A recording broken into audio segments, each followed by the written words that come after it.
เลยเวลาไปเป็น9 กว่านาทีนะเจ้าอันนี้พระอาจารย์เอาลักปัญญานานก็อยู่ในสายโดยตลอดนะเจ้าเนาะแล้วก็มีท่านสมัครนะเจ้าวันนี้แล้วก็ยังมีท่านวัดนะเจ้าตอนนี้ให้พร้อมก่อนพี่นางก็อยู่เนาะวันนี้นะวันนี้ครบเซตนะเจ้า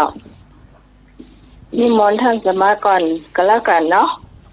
10 นิ้วขอนอบน้อม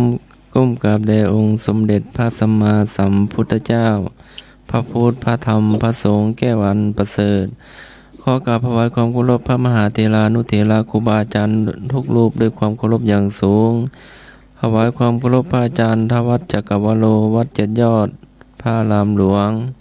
ถวายความเคารพพระอาจารย์นิพนธ์วัดพระธาตุดอยสะเก็ดถวายความเคารพพระอาจารย์เขตดอยปางโม่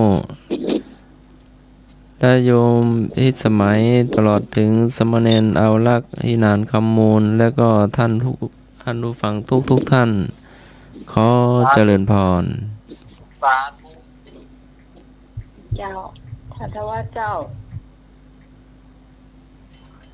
ขอความนอบน้อม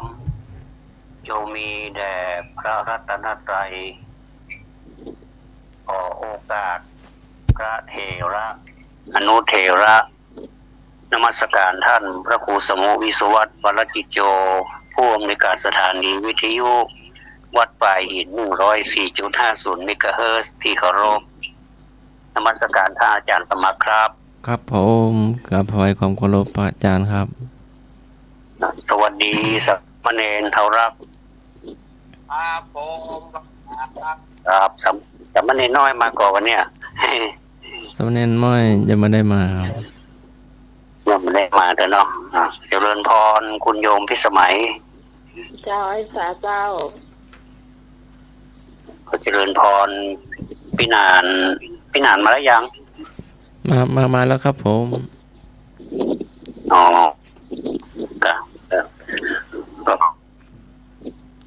สวัสดีเจริญสุขสวัสดีท่านผู้ฟังที่นับถือทุกท่านตราบใดที่พุทธบริษัทยังบัดทิ้งบ่ขว้างการประพฤติปฏิบัติถูกตรงตามธรรมเขาก็ยังต่อลมหายใจของพระพุทธเจ้าไปได้แห่มเมินเนาะพระสัทธรรมยังคงเป็นดวงประทีปที่ศักดิ์สิทธิ์เป็นโคมปัญญาที่ส่องสว่างอยู่ทุกทิวาราตรีขอราธนาคุณแห่งพระรัตนตรัยจงได้โปรดมาอภิบาลคุ้มครองท่านผู้ฟังทุกท่านคือได้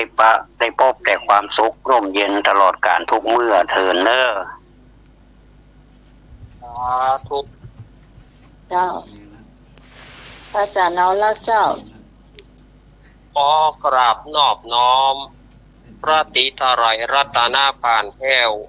พระเกี่ยวเจ้าทั้ง3 ประการหมายถึงพระพุทธพระธรรมพระสงฆ์อันเป็นสรณะที่พึ่งของหมู่เฮาต่างหลายขอกราบไหว้สาบุญญาปรมีธรรมท่านอาจารย์วิสุวัตรรัตโยเจ้าวาดวัดป่าหินผู้อำนวยการสถานีวิทยุ 104.50 พร้อมไปด้วยขอกราบไหว้สาท่านอาจารย์ทวัชท่านอาจารย์สมัครครับผมแล้วก็ขอเจริญพรโยมปี่พิสมัยผู้ดำเนินรายการเจ้าครับนมัสการเจ้าพร้อมกับพี่นานคำมูลเป็นเลิศสวัสดีเคารพอย่างสูงพร้อมกันนี้ขอเจริญพรยังคณะสัตยาติโยมศรัทธาสาธุชนคนดีเฮาทุกท่านมาแล้วมาแล้วในรายการธรรมะคลายเครียด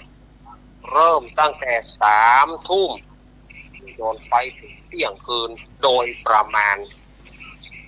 คำเดียววันนี้จะมีเรื่องอันใดคำเดียวท่านผู้ดำเนินรายการจะเปิดประเด็นแล้วก็เข้าสู่รายการเป็นลำดับต่อไป อาตมาภาพขอโอนเวรประเคนใหม่ไปหายังท่านผู้ดำเนินรายการเปิ่นจะได้เปิดรายการลำดับต่อไป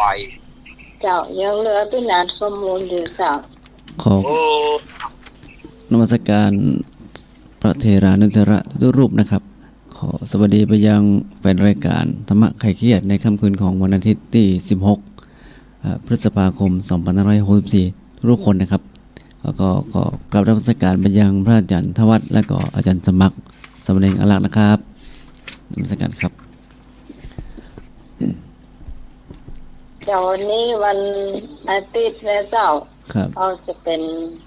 รายการธรรมะนะเจ้ามาตอบปัญหาธรรมะกันนะเจ้าครับธรรมะอาจารย์สมัครจะถามก่อนว่าพระอาจารย์ทวัฒน์มั้งเนาะนิมนต์พระอาจารย์ทวัฒน์ครับผมสำหรับหมายเลขโทรศัพท์นะเจ้าที่ใจได้ก็คือ053-122-525 นะเจ้า053-226-058 053-810-406 เจ้าครับ053-810-406 นะเจ้าครับ3หมายเลขด้วยกันเด้อคุณผู้ฟังมาละโอ้แต่ได้ว่าคนฟังแท้เนาะหนุ่ยกันอาจารย์นิพนธ์กันทดสอบทดสอบก็ได้เนาะเจ้าแต่เดี๋ยวว่าผลหม้อขนาดอย่างของตรงอ้ออีแหน่เนาะครับเดี๋ยวนมัสการท่านพระธีระบอกเขาจะนิพนธ์มาครับนมัสการครับผมสวัสดีแม่เงินครับเจริญพรเรียนที่สมัยเจ้าโยมพรโยมบุญโยมสนศรีโยมหมีโยมแดงโยมแม่สลีแล้วก็โยมต้นหนานคำมูลอีกคนนะครับผมนมัสการครับผมแล้วก็ญาติโยมสาธุชนธรรมะไกลเกลียทุกท่านวันนี้ขอเจาะเกี่ยวหัวก่อนเนาะครับเนื้อจิ้มจุ่มนั่นนะหรือคือพิซซ่าท่านพยัคฆ์ท่านสรรหามาที่เรียกทั้งเพชรอีกเป็นด้าประดานีฟังวัตีคนึงหามาล่าพันไปเดินตันเมื่อวันนั้นทันถูกคิดดูผิดหรือยังไงใจถึงหันตัวหมาล่าตัวแบบไหนใครเห็นมันอาจารย์สมัครนั้นไม่เคยเห็นเป็นเช่นไร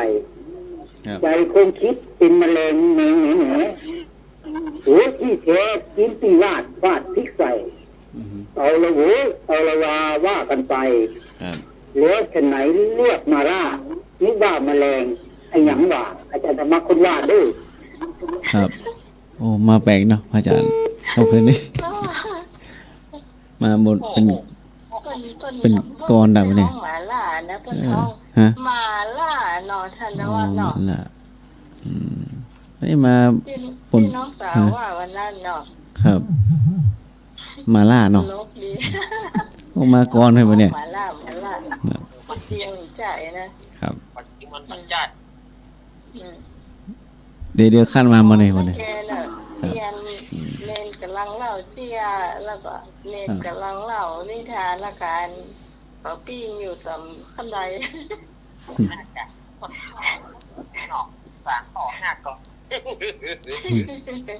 จำได้เนาะอาจารย์นิพนธ์เนาะมันหอมใช่ครับยอดนิพนธ์อาจารย์นิพนธ์ไม่ใช่ทดสอบเราตะเกียบจากนิพนธ์มาบอกเราเดาหรือไม่เนาะจ้ะครับนิมนต์พระอาจารย์ทวัฒน์ตอบถามปัญหาครับเจริญพรครับก็วันนี้ก็เป็นตามปัญหาธรรมะต่างนอกครับท่านทั้งหลายมนุษย์ที่เป็นมันเป็นสนามทดลองแรงกรรมเนาะว่าใครทำดีใครทำชั่วทำดีได้ดีทำชั่วได้ชั่วเนาะครับในปัญหาข้อที่หนึ่งในวันนี้ ถามว่าในบทสวดธรรมวัดที่ว่าอาทิกัลยาณังมัชเชกัลยาณัง ครับ ปริโยสานากัลยาณังไพเราะในเบื้องต้นไพเราะในท่ามกลางไพเราะในที่สุด ครับ เรียงอย่างไรถูกต้องที่สุดปอศีลสมาธิปัญญาขอสมาธิปัญญาศีล ครับ พอปัญญาสมาธิศีลและก็งอศีลปัญญาสมาธิในบทสวดธรรมวัดที่ว่าอาทิกัลยาณังมัชเชกัลยาณังปริโยสานากัลยาณังไพเราะในเบื้องต้นไพเราะในท่ามกลางไพเราะในที่สุดเรียงอย่างไรถูกต้องที่สุดกศีลสมาธิปัญญาขอสมาธิปัญญาศีลขอปัญญาสมาธิศีลและก็งอศีลปัญญาสมาธิ ครับ เจ้าก็ไก่นะ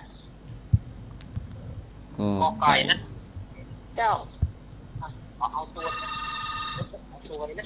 อืม เดี๋ยวห้ามเนาะ ครั เจ้า บ เจ้า ไม่สาแค่จางแค่คือโอ้ยสุภาพเบอร์รับจิตโยผู้อำนวยการสถานีเจ้า เจ้าก ราบไม่สาทักสมัครเจ้ากราบไม่สาทักวัดเจ้า อืม กราบไม่สาลูกเป็นราชเจ้า สาธุเจริญพ กราร บไม่สาพระอาจารย์ทุกคนวัดพระธาตุโดยสะเก็ดนะเจ้า สวัสดีที่เดินสมูลนะเจ้า ครับสวัส ส ดี วัสดี ค พ รั ระ บ ใหม่นะเจ้า เจ้า การขอตอบข้อปัจจัยศีลสมาธิปัญญาพระเจ้า เจ้าก็ไก่เหมือนกันเนาะเจ้า เจ้า ก็ไก่ มา เนาะ แล้วสายแรกนะเจ้า ครับ สายแรกจากปัก สายที่สองเจ้า สายที่สอง ครับ ครับ แม่บุญชื่อ แม่บุญ อ่า มาดีไร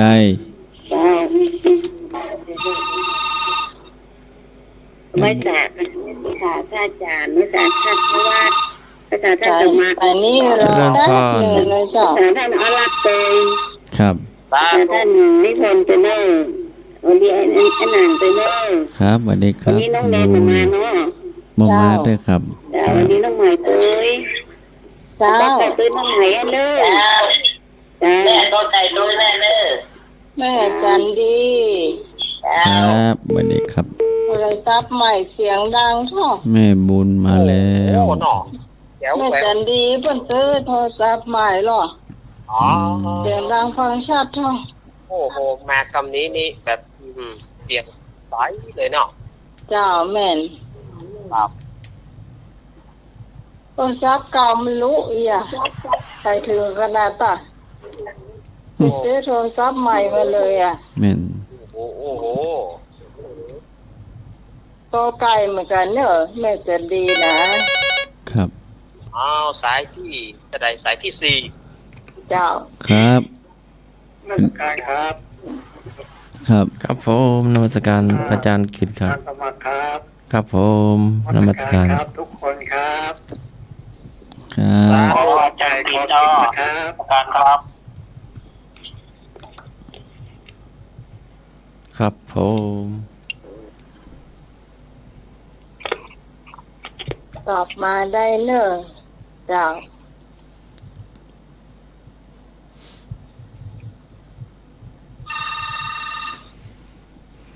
หนึ่งสายนะเจ้า เจ้า เจ้าดีเจ้า แม่สม เจ้าสวัสดีว่าจากท่านทวัฒน์ท่านสมา เจริญพร เจริญพร รัก สาธุเจริญพร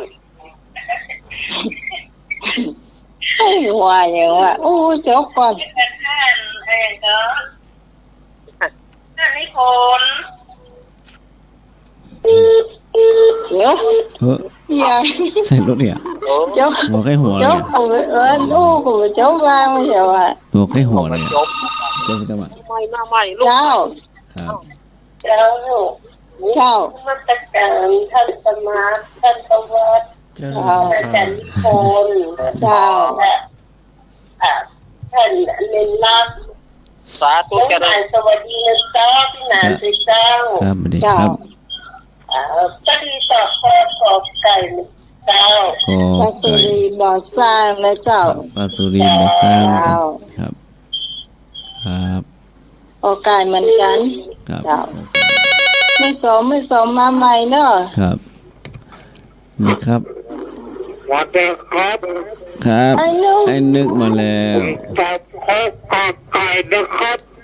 ก็ có ไก่ cái mình cắn ครับ อืม ก็ไก่กงงก ว่ากันเริ่มมวยยืมมาเจ้า โอ้ฉายาพ่อกำนันมาเจ้าเจ้า มาเลยครับ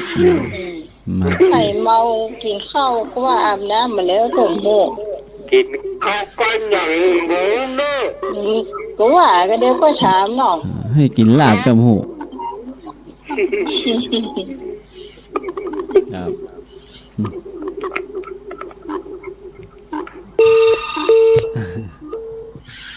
เจ้า เป็นเดือนมา sao đấy cô có xài không phải นั่นเตอ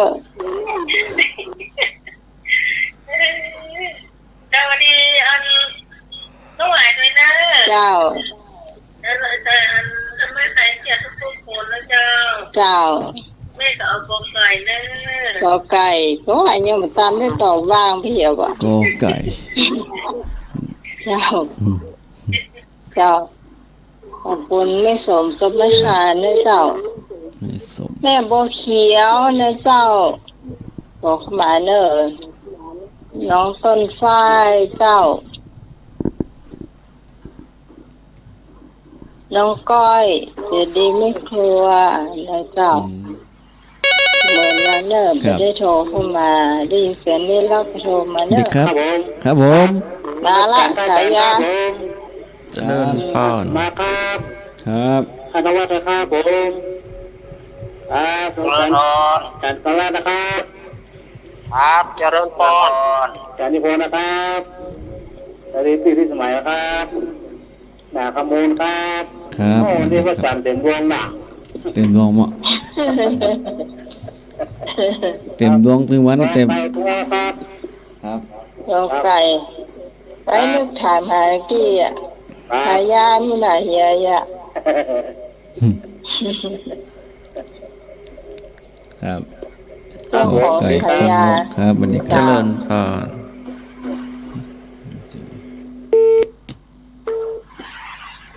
ครับครับ แม่สมศรีโทรเข้าเบอร์สานีเนอะโยมพิสมัยอยู่ในสายหันสมัคร 1992โทรมาแล้ว 053 เจ้า 226 โทรเข้าเบอร์สถานีเนอะเจ้า ครับสวัสดีครับสวัสดีครับ สวัสดีเจ้า ครับ ขมูล ครับผม ให้จันทวัฒน์ทวนคำถามหน่อยแล้ว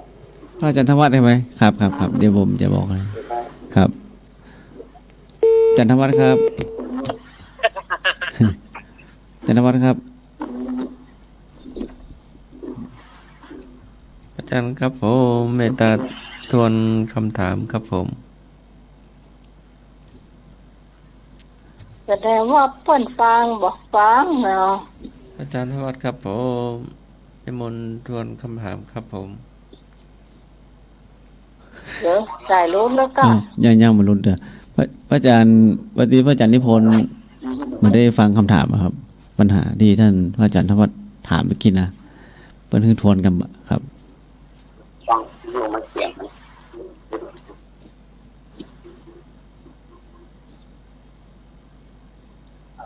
มันมีท่านใดที่จะตอบแล้วเนาะ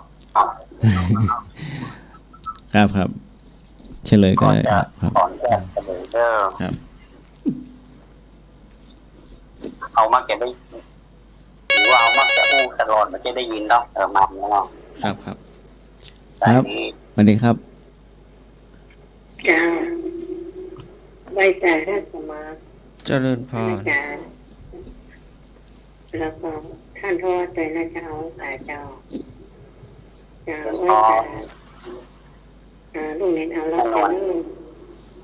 เจริญพร เจ้าสาธุวันนี้ลูกเน้นแบบรุ่นแดงมาจ้ะเจ้า หมดได้เข้ามาครับ อ๋อเจ้า ครับ สวัสดีที่หนักกำลังคุณน้อง ครับสวัสดีครับ สวัสดีน้องหมันคุณแม่เจ้า เจ้าดีเจ้าแม่นวล ครับ เจ้าไม่นอนเอาข้อไปนะเจ้าสมาธิ เจ้า เจ้า ไม่บุญไม่ได้มายังเจ้า ยัง ยัง ครับ เจ้าไม่ได้ยังหมอมาเตื้อ อ๋อเจ้าเป็นลุงไม่ได้ไม่นอนมาแล้วเด้อ ครับ เจ้า เจ้าดีเจ้า แม่แดงแม่โบเขียว ครับผม ตายมาเนอะ ครับ เอาละเนาะ ครับ หัวมามอยู่เจ้า ครับสวัสดีครับ เจ้า ครับ เจ้าท่าก่อนกำยิ้ว แม่แดง เจ้าคนเฮามันจ้าหน่อย อ๋อครับเป็นยังครับเป็นยั แม่ ง นวลมาแล้วเนาะ มาแล้วครับ แม่บุผิวมาเตื้อ ยังครับ เจ้ากราบนมัสการพระอาจารย์เจ้าท่านทวัฒน์ท่านที่ลืมนะ ท่านประมาท เจ ท่าน ริ พิ ญ พ พ ล ร เนนลูกเนนอย่างก็ แนวรักค จา รั น บ เอาละ เนนน่ารักเลยเนาะ ครับ เจ้า ขนาดขมูล ครับสวัส ลู ดี ก ค ป้า รับ ลูกเนนตัวน้อยๆมีใหญ่หมูเนอ ยัง นี่ บ่มา ครับ ตอนแรกมา เจ้า ครับ ท่านประมาทเลยเนาะ เจ้าแม่ น้องใหม่ตัวเนอ เจ้า ธรรมะขาเครียดกุโคนเนอ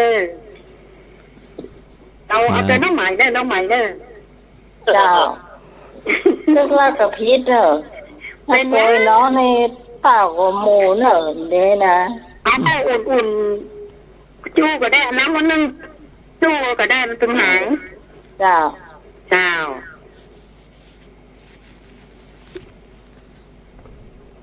เดี๋ยวท่านทวัฒน์จะได้เฉลยนะเจ้า ครับ โอ้นักพอสมควรมาทำแล้วเจ้า มาทำแล้วนี่ครับ ข้อไหนที่มีปัญญาขึ้นกว่าไหนข้อนั้นนะฮะ อ๋อครับผม ผู้ทวนปัญหาก็ไม่ทวนนี่นะ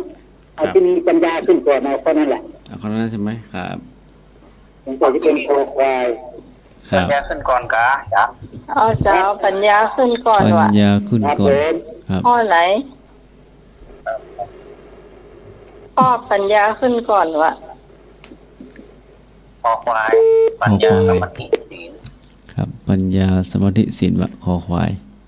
อาจารย์ก็โดยสัพท์ เจ้า เอาหมดแล้วครับเนาะ หมดแล้ว จะเลยเนาะอันนี้เอาสวดกันเป็นประจำว่าอักขิกัลยาณังมัทเทกัลยาณังปริโยสานะกัลยาณังแม้เวลาที่ยันพระพ้นจะเทศน์หรือว่าพ้นเทศน์เสร็จแล้วโฆษก ครับ ส่วนใหญ่จะเป็นอาจารย์เนาะ หรือว่าพิธีกรในงานเพิ่นก็บอกว่าการฟังเทศน์นี้อาทิกัลยาณัง ครับ แล้วในเบื้องต้นเนาะถ้าเป็นอ่านเนาะเพิ่นบอกจะบอกงานเรา ครับ โอเคกัลยาณังไพเราะในท่ามกลางปริโยสานะกัลยาณังไพเราะในที่สุดเนาะอันนี้เป็นภาษาบาลีแปลงมาเป็นภาษาไทย ครับ นี่คำถามว่า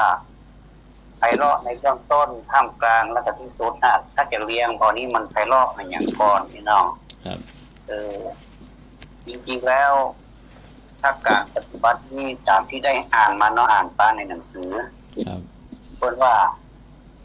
เราจะใช้ข้อไหนก่อนก็ได้เพิ่นว่าอย่างนี้นะแต่ว่าถ้าจะเรียนต้องถึงระเบียบเรียบร้อยแล้วจะต้องเป็นศีลขึ้นมาก่อนเนาะ ครับ ศีลขึ้นมาก่อนเมื่อศีลสะอาดแล้ว ก็จะเริ่มไปหาสมาธิเมื่อสมาธิแล้วเป็นบริบูรณ์ก็จะได้ปัญญา อันนี้เป็นการเรียนเนาะ ครับ แต่ว่าเวลาถ้าใช้ในสถานการณ์จริงแล้วเนี่ยอันนี้ถ้าสมมติเราบอกอู้ถึงเรียงนะพี่หนาน ครับ ถ้าใช้ในสถานการณ์จริงเราจะใช้อันไหนก่อนก็แล้ว แต่ว่าสถานการณ์นั้นมันเกิดขึ้นใน ในขณะนั้น ครับ เนาะผมเช่นว่ารถเอาไปดับกันทางเนี่ย ครับ น่าจะใช้สิ่งกันได้ก่อนก็ได้ไหมหรอ แม่นครับแม่น ต้องใช้ปัญญาหรือเปล่า ครับ มันจะรับกันได้ เพราะว่า3สิ่งนี้มันเอื้อต่อกัน เพราะฉะนั้นถ้าพูดถึงว่าอะไรก่อนถ้าสมมติว่าถามว่าใช้สถานการณ์ที่ใดอย่างนี้แล้วก็มีคำถามจุดๆอย่าง ครับ ครับอาจารย์ว่าโดยสเปซมีผูเนอร์เนาะ ขอควายเนาะ ตามสถานการณ์ แต่ว่านี่ถามเรียงเนาะเรียงว่าอันใดเกิดก่อนในท่ามในเบื้องต้นแล้วก็ท่ามกลางและในที่สุด ครับ เพราะฉะนั้นคุณหนาวกว่าข้างกันนับกอไก่พวกโมกวันนี้คำถามแรกมากันเยอะแยะไปหมดเลยนอกออก ครับ โมตนาเนอร์พ่อกอไก่ถูกต้องเนอร์มาเต้าเนอร์มาเต้า มาเต้าเนอะ รับรองว่ามาเต้า ครับ มันเปล่าอย่าแฟนน้อย อาจารย์นิพนธ์มาแปลกเปิ้ลเนาะถ้าถามอย่างอื่นเนี่ยอาจารย์นิพนธ์นี่ได้ประเต็มเลยเนาะ ครับ ข้อต่อไปเธอจะถามก็ทวง มีใครสาธุสักคนเลย อ้าวมันท้องอ่ะ ว่า ไม่ แล้ มี ว ใครสาธุสักคนวะ สาธุสาธุ ว่าแล้วอาจารย์นิพนธ์ก็ทวง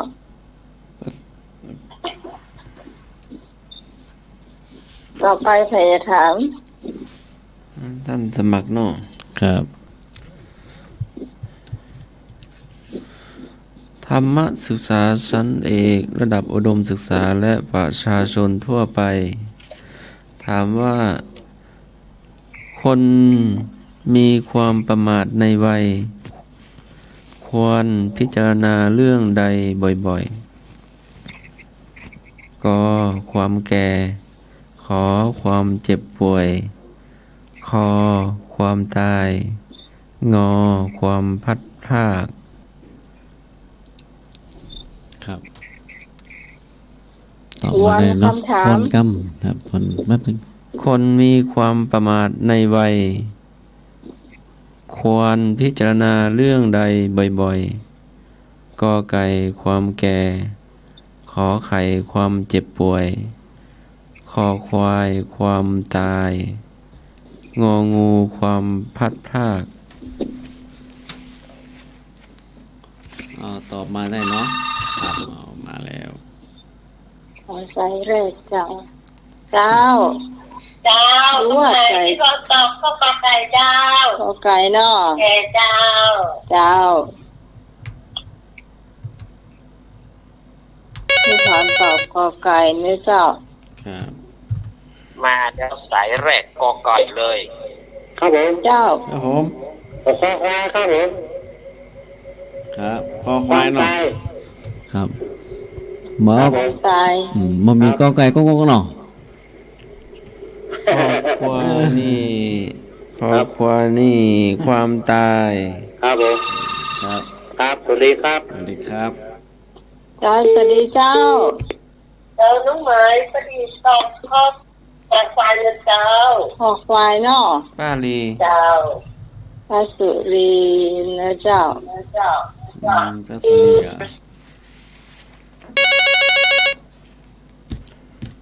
เจริญพร เจริญ เด็ก ครับ เจ้า มันอย่างมันติด ติดแล้ว แล้วจ้ะ เมษสมศรีกะ จันยังมาจันเก่า มีจะหลายเบอร์แล้วไหม ก็จะเบอร์เมื่อไหร่เบอร์แล้วมันลืมอ่ะ จดไว้บน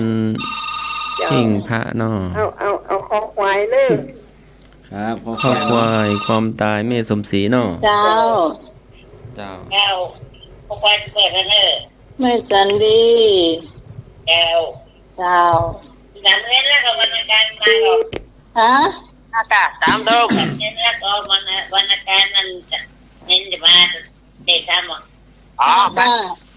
ตามเดิม มา ทำเดิมหรอ เจ้า แก้ว เจ้าอันนี้ก็ลองว่าติดอยู่ ฮัลโหล ครับสวัสดีครับ โยมพร อืม โยมพรจากเจ้าเดี๋ยวขอไปกินข้าวเดี๋ยวคนเนอะ อืมอันละ โยม ช พ อ ร บ จากข้าวอ่ะเดี๋ยวไปกินข้าวเดี๋ยวคน ครับ ใครจะไปกินลาบควายที่โยมหน่วยกับไปเด้อ อืม เจ้า ชอบใจครับ สวัสดีเจ้า อ้าว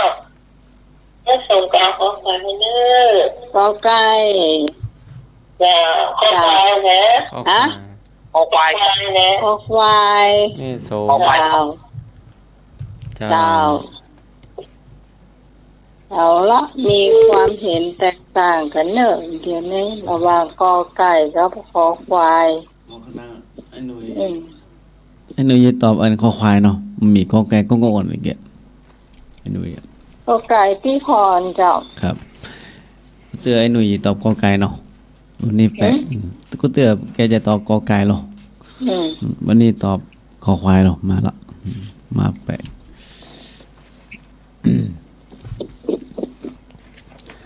โทรเข้ามาได้เนาะ สายว่างแล้วเนอะ มาละ สายว่างอ้อมมาแล้ว สวัสดีครับ โยมขนาดกันมูล ครับ เมื่อกี้อาจจะมาตอบกอไก่กับโยมพรนะ อ๋อครับผม ห้ามลืมนะเดี๋ยวโดนกระท่วงนะครับ ได้ครับ เดี๋ยวเพื่อนมันจะวอกเอาอ่ะ ลืมแล้วครับ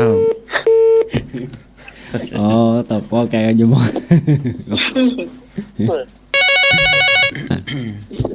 หนุ่ยบอกอ่ะ เจริญพร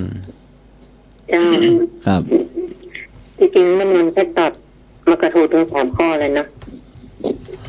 มากระถูกถูกหมดเนาะ ครับ แม่นว แต่ ลเนาะ ตอบกอไก่ดีกว่าจ้า แม่นวลเนาะ จ้า เจ้า จ้า เป็นว ครั น บไม่นอนตอบกอไก่ ต้อง ครับ กอ จริ ไก่ ง ก่ มั อน น มันกระถูกคู่ข้อเลยนะเอาฟังมาเนี่ย ถูกทุกข้อจ้ะ เจ้า แก่เจ็บตายจ้า มันบ่มีแจงแจนหรอกมันบ่มีเจ้าจานก็เลยบ่ฮู้จะเลือกข้อไหนอืม ครับสวัสดีครับ เจ้า เจ้าแม่ เอาไหม เจ้า แม่เอาตึงไก่เอาตึงควายเอาไก่ขี่หลังควายได้ก่อน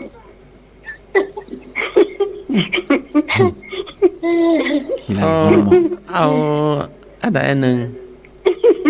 คนขี้หลงเอาคอควายดีก่อนเนอะน้องไหมเนอะ ความตายเนาะ เจ้า แม่ ก็ดีไหมเอาไก่ขี่หลังควายเจ้า ครับ เจ้าแม่แดง แม่แดง คำถามนี้ว่าไงก็จริง คำถามว่าอาจารย์ ลืมแล้ว ลืมแล้วอะ คนมีความประมาทในวัยควรพิจารณาเรื่องใดบ่อยๆ คนมีความประมาทในวัยควรพิจารณาเรื่องใดบ่อยๆ ก็ความแก่ ขอความเจ็บป่วย คอความตาย งอความพัดพราก พี่จะเอางองู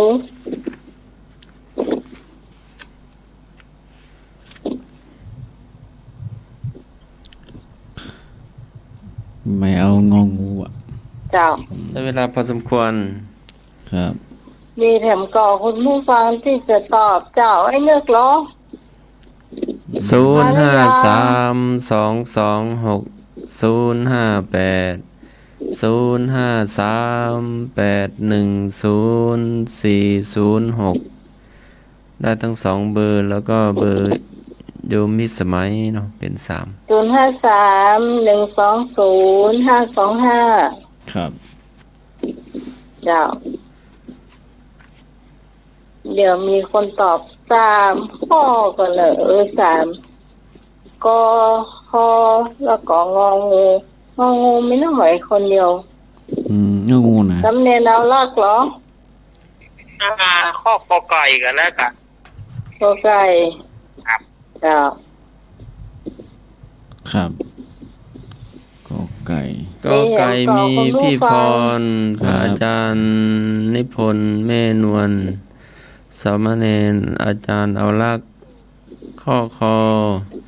ลุงหนุ่ยป้าสุรีแม่สมศรีแม่จันดีแม่โสมแม่แดงข้ององูนะฮิสมัยคนมีความประมาทในวัยควรพิจารณาความแก่บ่อยๆครับกอไก่เด้อข้อต่อไปที่นานขมูลอ้อครับคำถามต่อไป คำว่าบุญกิริยาวัตถุ3คืออย่างเนาะมีอย่างห้องเนาะคำว่าบุญกิริยาวัตถุ3มีอย่างห้องคืออย่างเนาะครับมี3บุญกิริยาวัตถุ3มันมีบุญกิริยาวัตถุ3ครับบุญกิริยาวัตถุ10เนาะอันนี้3ข้อพอละครับคืออย่างแล้วก็มีอย่างพ่องเนาะบุญกิริยาวัตถุ3ครับมาละมาสัมเพก่อนแล้วเนาะสัมเพก่อนแล้วเจ้าลูกไหน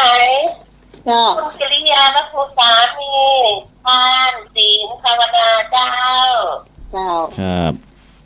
ทานศีลภาวนาหอมสั่งสวดอีตังตานะกำมังนั่นออกแม่นอีตังครับครับสวัสดีครับคุณพรจะได้เห็นได้ตัวเหี้ยอันอย่างเหรอตัวคนเลยว่ะตัวคนมากับเดียวไอ้แซวโอ้ยครับสวัสดีครับพ่อประธานน่ะแม่นครับสวัสดีครับไปเจอเยี่ยมพรด้วยโคนตามเยี่ยมพรด้วยโคนว่ะโอ้จะได้ยังไงกันถ้าสมัครตอบข้อยอยักษ์ดื้อคนยอยักษ์ว่ะมาเวยเนาะเข้มเวยว่ะมันมามีก็ขอข้องง้อมมามีฮะนี่ว่าไปเลยเรียนเราเคยตอบปัญหาตอบโทรเข้ามาได้เนาะครับโทรเข้ามาได้บุญกิริยาวัตถุ3ปัญหาอัตรายดีอ่ะครับมาละเราสามมาตอบข้อยอยากครับเดี๋ยวเจ้าเนี่ยไม่ชอบใจแม่ตัวที่พรนะเจ้าว่าอะไรอ๋อศีลอะไรนะโอ้ได้ไปรู้มาแล้วตัวนั่นตัวเปิ้นได้ลืมหิวอ่ะทานศีลภาวนาหนอมันลืมนะนั่นเตอะเลิกครับเป็นอย่างครับครับเนี่ยโทรมาลืมเหรอลืมหิวอ่ะเจ้าครับยินดีครับบางคนก็ตื่นเต้นนะนี่ก็นั่นเนาะครับถ้าไว้ดีๆโทรศัพท์ติดลืมไปเหรอครับสวัสดีครับครับผมครับลุงหน่วยทานศีลภาวนาครับครับทานศีลครับลุงหน่วยเนาะครับผมครับลุงหนุ่ยวะตุ๊กโอ้ก็มีลุงหนุ่ยละลุงมาละเจ้าเอ้ยน้องนั่นเนอะฮะเอ้ยน้องนั่นเนอะเนี่ยศีลน้องอย่างไรทานศีลภาวนาครับเจ้าเมื่อสันดีวัดเด็กครับครับอันนี้ครับสวัสดีพรนะครับครับว่ายายพ่อทานศีลภาวนาครับต้องเน็ตจะเตะพ่องยอดฉันจำบอกก็เตะได้แหละตัวแล้วก็จำมาได้นี่จำได้นะครับเจ้าเลยโคนนี่เนี่ยจันนี่คนว่ะเจ้าทานศ ศีลภาวนาเจ้าพระสุรี ครับ เจ้า อย่างท่านอาจารย์นิพนธ์เลยกะตัวแผงเหรอนิพนธ์กะ ตัวโยมพร โยมพร เจ้า เดี๋ยวโทรมาเลยท่านน่ะเดี๋ยวโทรมา รวยนักบอกว่าอ่ะ ครับ ครับสวัสดีครับ เปลี่ยนเนี่ยเปลี่ยน เปลี่ยน เปลี่ยนเป็นภาวนาทานศีล ครับวันนั้นทาศีล อาจารย์นิพนธ์มาละ สมัครเปลี่ยนจากยอยักษ์มาเป็นย่างเนาะเหยียบเนาะ ได้เนาะ ครับได้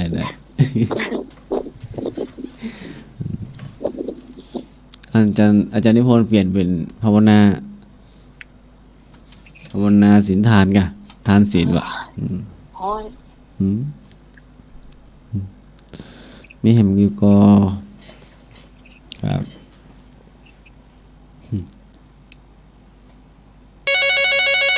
ครับ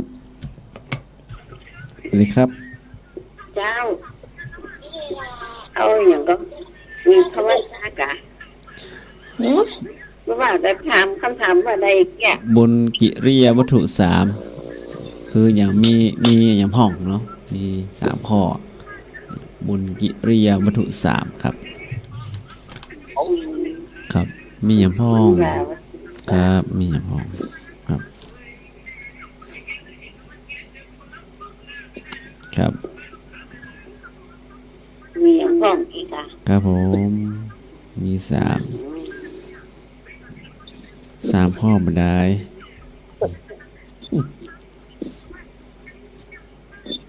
ครับ เดินหนออย่างหนอเดินหนอนั่งหนอก็ได้ก็ อันนี้ต้องถามอาจารย์สมัครอ่ะเมื่อกี้ว่าย่างหนอว่ะเหยียบหนอว่ะ เจ้า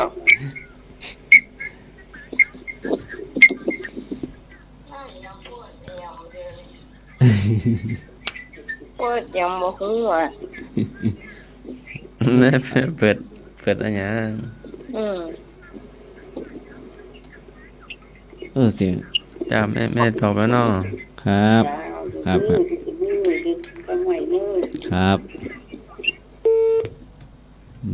แกถ้าจะตื่นพอโทรศัพท์ติดแล้วอ่ะ อันน่าจะ ครับ ดูทีวีก็ แต่เยี่ยมมากอ่ะ กำลังเกิดอยู่ว่าจะตอบมันอย่างวะเกิดอยู่มีแล้วก็มาเหมาะครับสวัสดีครับครับ ฮัลโหล เอาทานศีลภาวนานะเจ้า ครับทานศีลภาวนา แม่ เนาะ นวล เจ้า ครับผมแม่นวลตอบทานศีลภาวนาเด็กครับ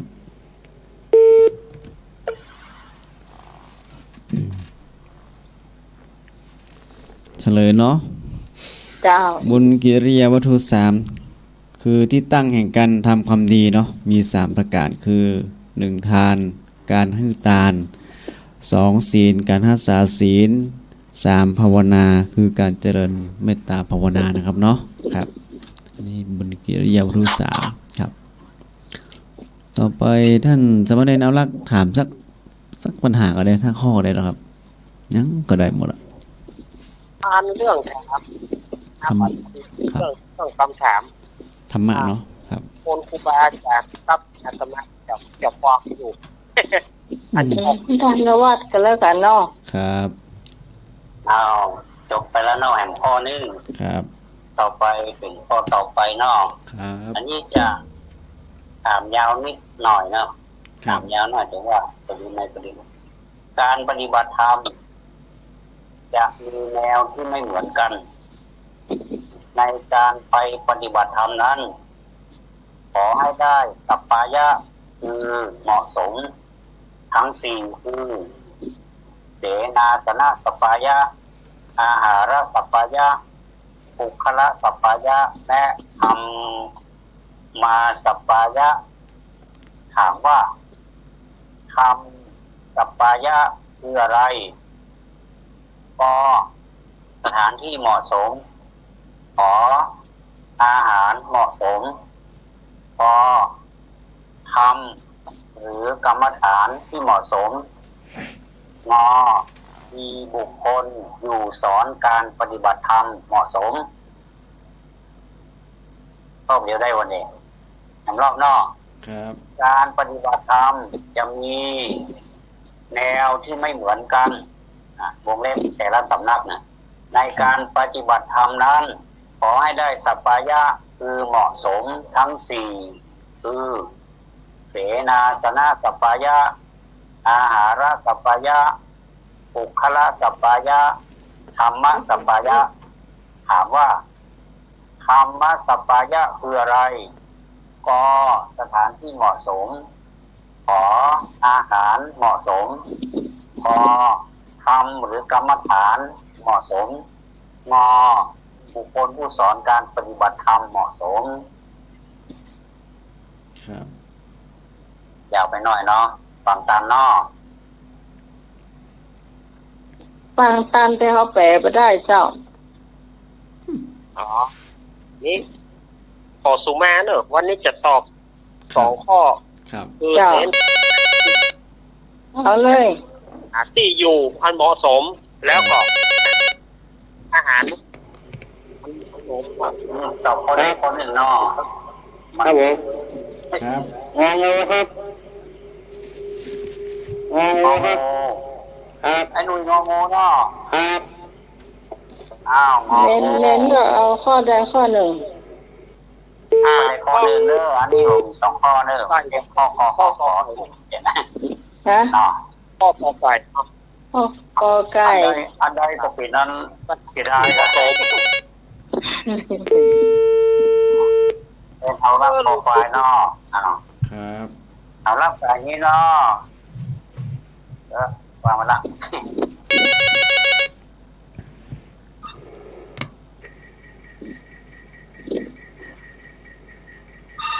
เจ้าทุกคนตอบข้อควายเจ้าโปรไฟล์เนาะเอาโยงที่ถอนโปรไฟล์เอาดีเจ้าผู้ได้ตอบกอไก่เจ้ากอไก่แม่หยังเจ้าแม่มีสายมาแม่นวลก่อนมาใจปัสรีปัสรีแม่บุญกอไก่เจ้าแม่บุญเนาะแม่บุญกอไก่กะเจ้าแม่บุญกอไก่เนาะกอไก่กอไก่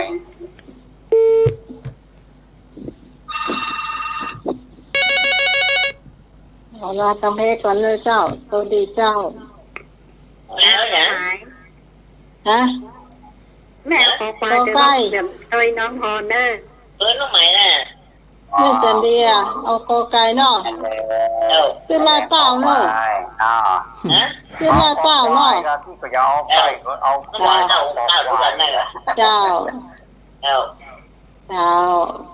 แม่เอาคอควายแน่เนอน้องไหมขอควายแม่แดงเจ้าเอาคอควายเนอเจ้าได้เลย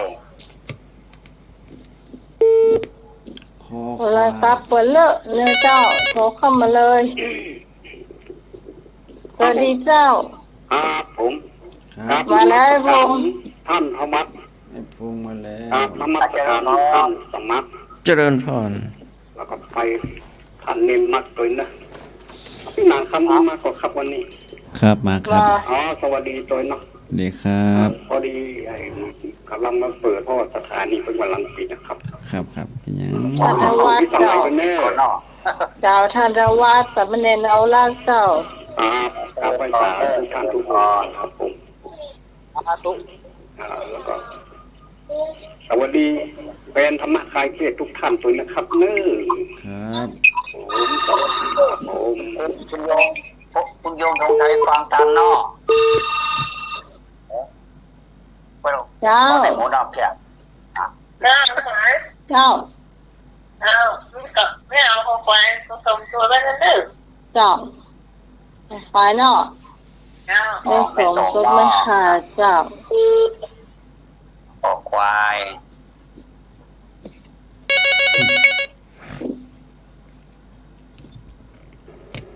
ครับผมเมื่อกี้ผู้เพลินไปหน่อยลืมตอบปัญหาครับเอาข้อควายกันแล้วกันนะครับนะ คอควายเนาะครับ ผู้คิงอ่ะผู้คิง ขอควายตะวันต่อครับผม ขอควาย ไอ้ฟงปลาซางนะเจ้า ครับ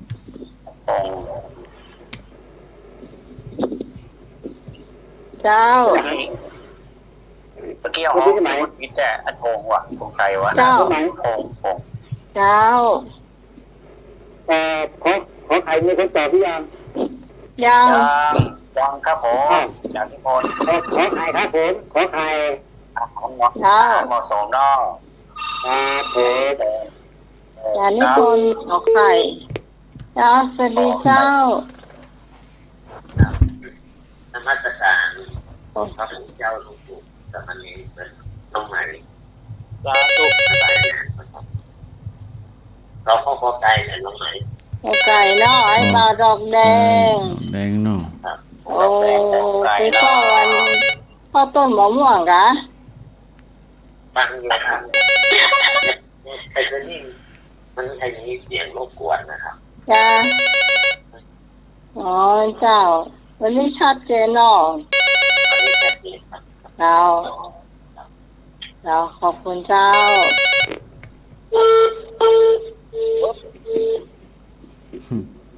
ให้มาดอกแดงดอยสะเก็ดนะเจ้าดิฉันแล้วเปิดไม่ได้เจ้า ที่จริงข้อกอไก่แต่ไม่น่าสนเนาะ ครับ จ้ะแต่ป้านอนเอาข้อกอไก่นะเจ้า ไม่นอนกอควาย กอไก่เจ้าดีเจ้า เลยจัดให้ใจดีจัดให้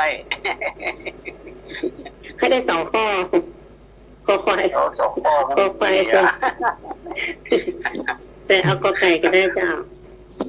โอ้ยข้าวหน้านอกข้าวนิ่มมีเตื้อ เจ้า เอาได้กอไก่ โทรศัพท์เปิดเลอะเนี่ยเจ้าวันนี้จะโทรจะได้มั้ง ลองโทรมาเบอร์นี้ผมเนาะ053810406เนาะ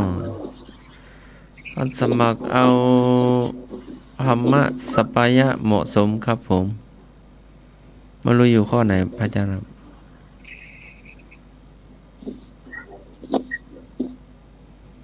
ธรรมะสปายะ เอาหมดแล้วบอ ครับ เอาขออนุญาตตอบไปแล้วข้อนี้ผมซื้อสุมาเนิ่ยาวไปหน่อยแต่ว่าก็มีสาระเหมือนกันเนาะมีประโยชน์จัดหนักเนาะเพราะว่าการปฏิบัติธรรมนี่สำคัญเอามักจะหาสถานที่ปฏิบัติธรรมกันเพราะควายไปหมดเลยสำเร็จท่องเ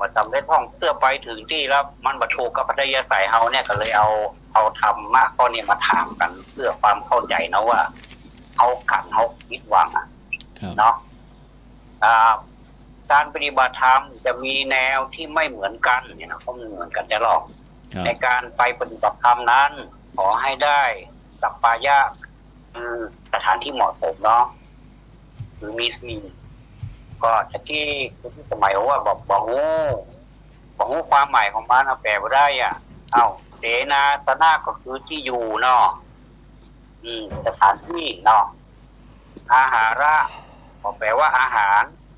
ที่เหมาะสมแล้วก็3บุคลาสัปปายะก็คือบุคคลผู้สอนการปฏิบัติธรรมเนาะแล้วก็4ธรรมะสัปปายะก็คือธรรมหรือกรรมฐานที่เหมาะสมนี่หมายถึงเหมาะสมกับไผเหมาะสมกับตัวเฮาเองสมมติว่าท่านไปปฏิบัติธรรมในสถานที่ไม่ใช่สถานที่เนาะอันนี้ยกตัวอย่างอาหารก็แล้วกันเนาะอาหารสัปปายะนะพี่หนังเนาะอาหารสัปปายะเช่นสถานที่นั้นเพิ่น เปิ้นกินบางเต่าวิราชอย่างเงี้ยเอาเนี่ยได้เอาแล้วเอายิ่งอย่างนี้ได้เอาจำเป็นต้องไปปฏิวัติไปเปิ้นเนาะแล้วก็15 วันเนี่ยเขาจะอยู่รอดเปล่าแม่นก็ลองรับตามือตาเรื่องของเรื่องมันอยู่บ่รอดนะเพราะฉะนั้นเราก็ต้องไปแบบสถานที่ที่เปิ้นมีแบ่ง2อย่างก็คือเนื้อก็ได้เจก็ได้ไม่รองที่สมัยนอกเจ้าเนี่ยอาหารและสมมติว่าสถานที่เหมาะสมเอาอายุนักแล้วเนี่ยแล้วเปิ้นอยู่800เพื่อเขาจะไหววะนั่นก็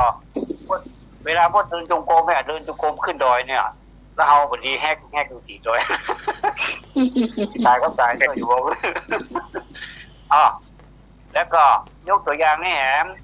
มีบุคคลผู้สอนการปฏิบัติธรรมที่เหมาะสมที่ถูกต้องหมายความว่าบุคคลที่สอนเรานั้นจะต้องถูกลมเอาตัวนะถูกได้ใส่ไปที่เอาตัวนะไม่ใช่ว่าเอาผิดนิดๆหน่อยๆก็ได้ก็ว่าเอาเหมือนเขาเป็นอย่างนี้อันนี้ก็ไปกันมาได้ไปกันไม่ได้ดอกเนาะอันนี้ก็ไม่ได้เพราะฉะนั้นนี่4 ข้อเนี่ยมันจะต้องดูเหตุก่อนไปซื้อดูก่อนว่าสำนักธรรมนี่เพิ่นปฏิบัติอย่างไรเพิ่นมีข้อแม้มีเงื่อนไขอย่างไรเก็บโทรศัพท์เอาก่อมือถือเขาจะอู้ได้ก่ออ่านหนังสือพิมพ์ได้ก่อเปิดวิทยุได้ก่อดูโทรทัศน์ได้ก่ออันเนี้ยเขาต้องไปสืบดูก่อนถ้าเขารับได้โอเคไปได้เนาะเพราะฉะนั้นที่ถามประเดี๋ยวนี้ถามว่าธรรมะสัปปายะนี่มันหมายถึงอย่างก็คือได้แก่ข้อควายเนาะหมายความว่าธรรมหรือกรรมฐานที่เหมาะสมที่สอนมันตรงกับจริตของเราเนาะอัธยาศัยของเราเป็นอย่างนั้นเนี่ยก็มีสามเณรเฮารับโยมพี่พรแม่อุ้ยดอกแดงแม่อุ้ยตะล้อมแม่อุ้ยตะล้อมแม่แดงแม่สมไอ้โพงและไผ่แหมูเนอร์ตะกี้ฟังบททานด้วยวันนักเลยมีโต๊ะโรนไอ้ก็ถ้าโต๊ะโรนพวงมาเนอร์ท่านสมัครหัวหน้าฝ่ายการบัดพวงเนาะตอบธรรมะครับผมครบแล้วครับเนาะขออนุโมทนาทุกท่านเลยอันนี้แถมเงินเนาะอันที่จริงแล้วการเว้นความชั่วทุกอย่างการทำความดีทุกอย่างการทำจิตใจให้บริสุทธิ์สะอาดเป็นการปฏิบัติธรรมพี่น้องศรัทธาทั้งหลายโดยธรรมชาติแล้วอยู่ที่ไหนก็ทำได้การทำหน้าที่ของตนที่ถูกต้องสมบูรณ์ก็เป็นการปฏิบัติธรรมนะขอบเขตและความหมายของการปฏิบัติธรรมนั้นกว้างขวางมากประจำกัดอยู่แต่เพียงสมถะและวิปัสสนาเท่านั้นนะมันกว้างเนาะขออนุโมทนาทุกท่านในเจริญพรทุกท่าน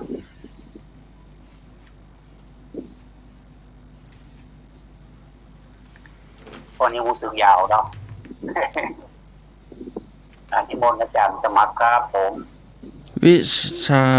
กรรมบทวินัยธรรมศึกษาชั้นเอกระดับมัธยมศึกษาถามว่ายักยอกทรัพย์ประเภทใดเป็นอทินนาทานก็เงินชดเชยโควิดขอเงินผู้สูงอายุขอเงินประกันสังคมข้องอถูกทุกข้อยักยอกทรัพย์ประเภทใดเป็นอทินนาทานก็เงินชดเชยโควิดขอเงินผู้สูงอายุขอเงินประกันสังคมงอถูกทุกข้ออะไรนะได้ยินชัดเจนแล้วครบชั่วโมงเลยอ่ะโว้ยเนาะท่านละ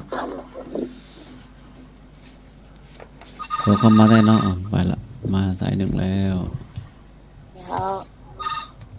เจ้าสวัสดีเจ้าเจ้าไหมเจ้าขอตามข้อควายเงินประกันสังคมเจ้า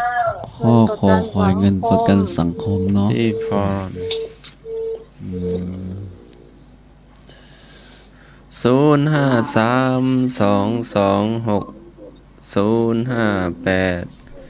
0532260588 0538104006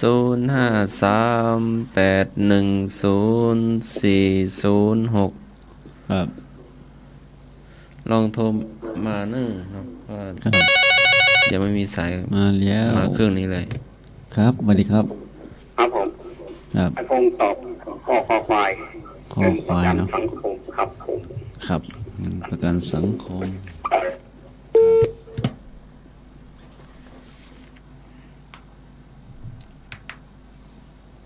เงินมาแล้วครับ ครับผม ครับ คุณแววโทรเท่าครับ อันนี้พร้อมผู้เฒ่า ครับ พอผู้เฒ่า หมอเนี่ยนะ หม้อดีเนาะ ผู้สูงอายุกับ ผู้เฒ่า พอไข่เนาะ ครับ ไอ้หนุ่ยนี่เป็นเท่าผู้เฒ่าแล้วเหรอ ครับ ครับ ครับพอผู้เฒ่า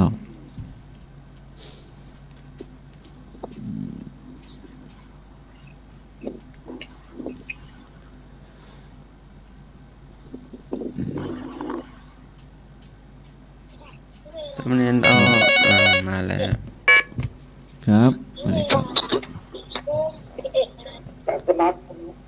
ท่านส ขอ มัคร ตามเนาะ ครอบสวนเนาะครับ ขอทวนปัญหาตามเนาะ ครับครับ วิชา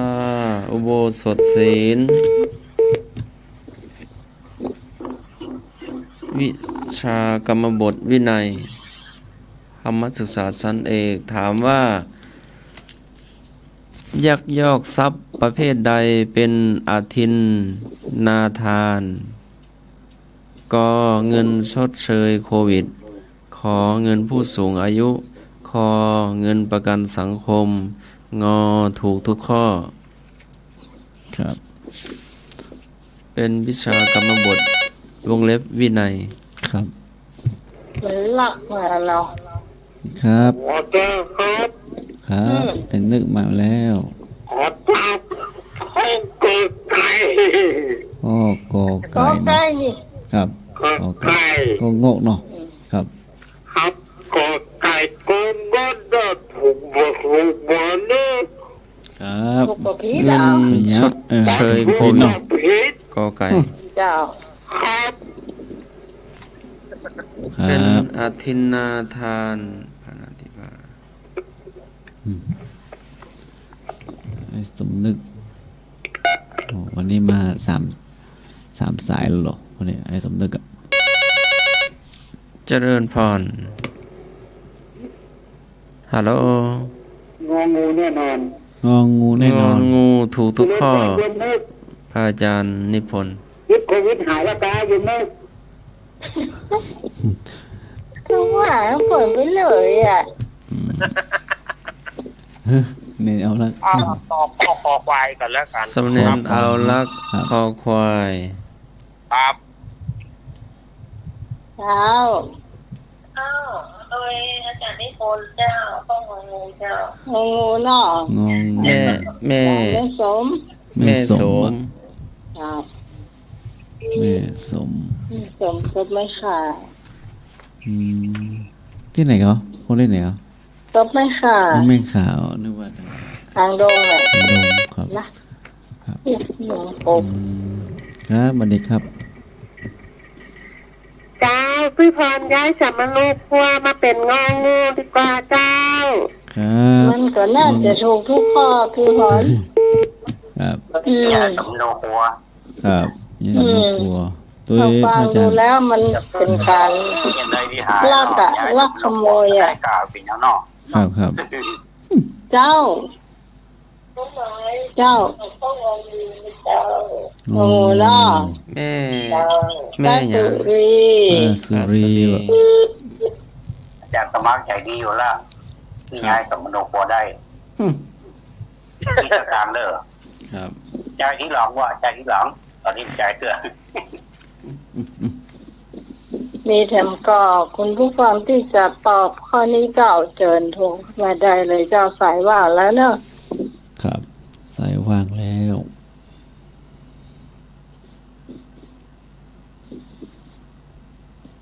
หลังจากข้อนี้แล้วเราจะมี ประชาสัมพันธ์สักน้อยหนึ่งก็จะเฮ้ยสามเณรเอาลักปัญโยนั้นเล่านิทานนะเจ้าครับก็จะเป็นกรรมบักเก่าเลยวันนี้นะต้องเนาะครับได้ต้องปุ้นก่อนเจ้าสายจะปุ้นมาก่อนเนาะครับวันเด็กครับเจ้าข้ององูเลยงองูเนาะไม่สมศรีเจ้าครับเจ้าไม่สมศรีลุมวัดขี้เผาใช่กันเจ้าให้บาดอกแดงเนื้อเจ้าเอาข้อยังรองงู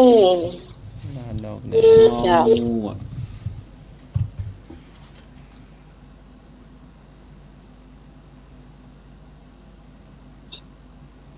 ดอยสะเก็ดเจ้าครับโดยสเก็ตต้นไปอยู่ป่าเมี่ยงน้องหมายแซวเพิ่นอย่าว่าไปเฝ้าต้นมะม่วงกันอ๋อนั่นนะอยู่ที่บางไฮก็อยู่บ่อันใครที่เฝ้าต้นมะม่วงว่าไปเลยครับผมดูว่าขอโทษเอา3ข้อดีกว่ามันพูดตื่นอันหมอครับผมพี่หนุ่ยเอาตอบว่าได้พี่หนุ่ยงูอ่ะยายแล้วกะยายบ้านแล้วกะยายบ้านแล้วเนาะ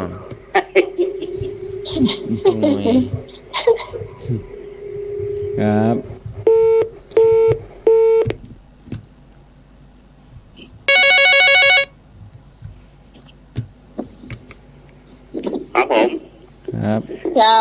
ขอย้ายกัมมโนโคท่านเนอะครับเจ้าย้ายไปงองูกรรมเนอะเจ้าครับให้พงภาษาครับย้ายฝั่งนี้ไปอยู่ฝั่งโน้นเนาะครับสำเนียงเอาละคอควายจะย้ายวัดก่อนครับแล้วเน้นย้ายก่อนย้ายไปย้ายเนาะไปย้ายยืนยันว่าไปย้ายไม่เข็มกระลัดหลวงแม่บุญเข็มกระลัดหลวงว่ะแม่บุญครับเหลือแต่อ้ายนึกเนาะจะย้ายก่อย้ายบ้านก่อหรือว่าพอใจในบ้านตัวเก่าละ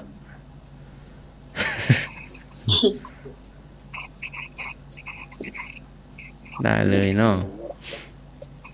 มีเดมกอบ่มีจะได้เฉลยเจ้ายักยอกทรัพย์ประเภทใดเป็นอาทินนาทานก็เงินชดเชยโควิดขอเงินผู้สูงอายุขอเงินประกันสังคมงอถูกทุกข้อมีพระจันทร์นิพนธ์แม่โสมพี่พรป้าสุรีแม่สมศรีแม่อ้ายดอกแดงลุงหนุ่ยอ้ายธงชัยสมณเณรเอาลักแม่บุญเนาะก็อ้ายนึกกอไก่ก็งก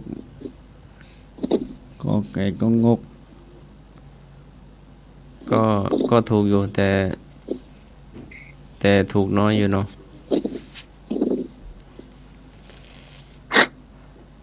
ต่อไปเป็นประชาสัมพันธ์เนาะหรือว่าพระอาจารย์ข้อไหนถูกก็ว่ามาเลยข้ององูถูกทุกข้อง องูอ่ะถูกทุกข้ออ่ะครับเฉลยตะกี้แล้วครับเฉลยแล้วงองูถูกทุกข้อครับข้อต่อไปแล้วครับเดี๋ยวประชาสัมพันธ์ได้หนึ่งเลยเจ้าอันนี้ขอความร่วมมือจาก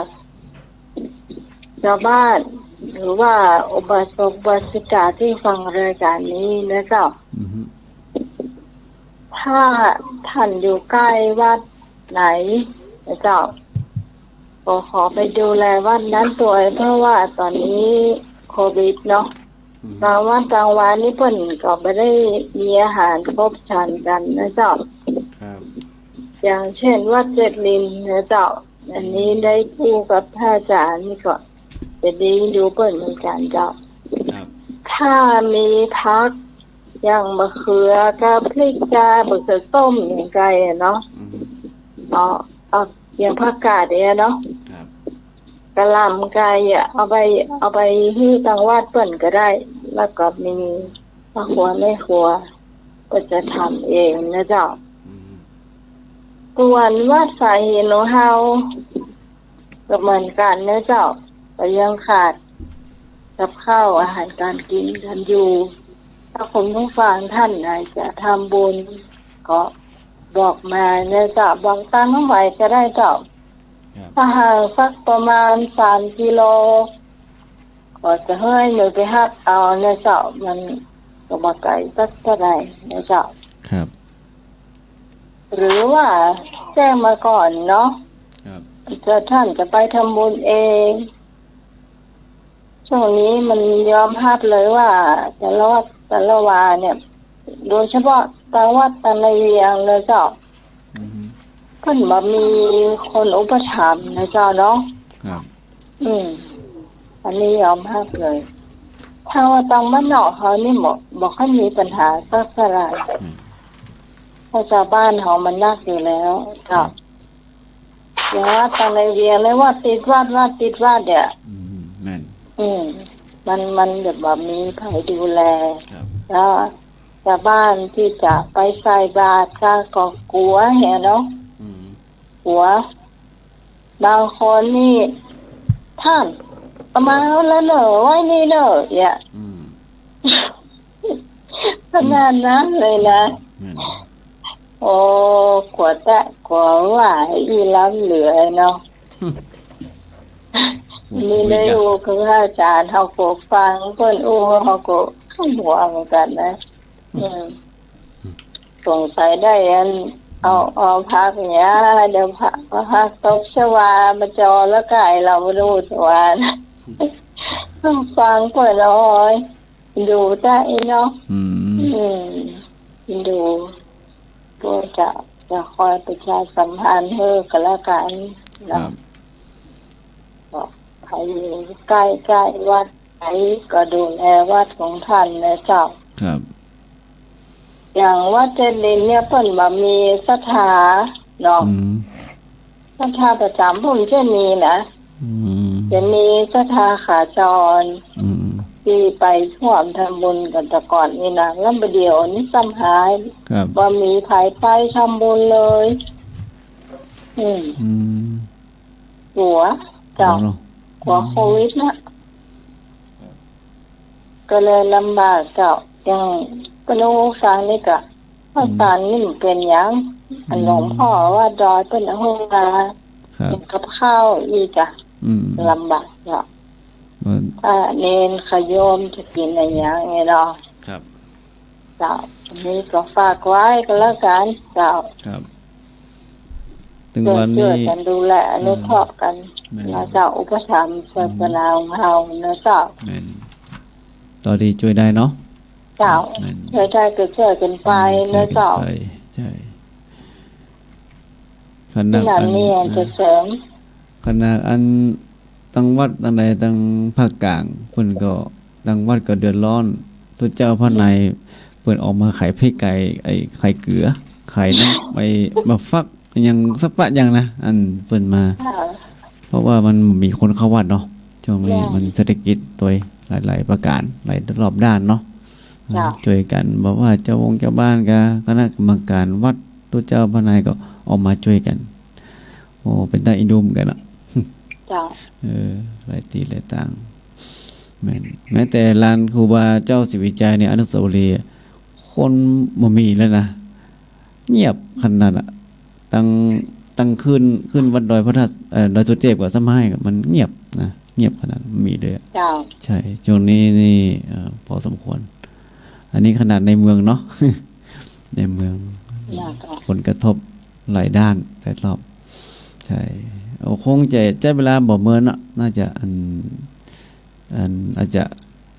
เริ่มเบาบางเนาะเชียงใหม่เขาก็เลิกไปเส้นหน้าใกล้เหรอวันนี้รู้สึกว่า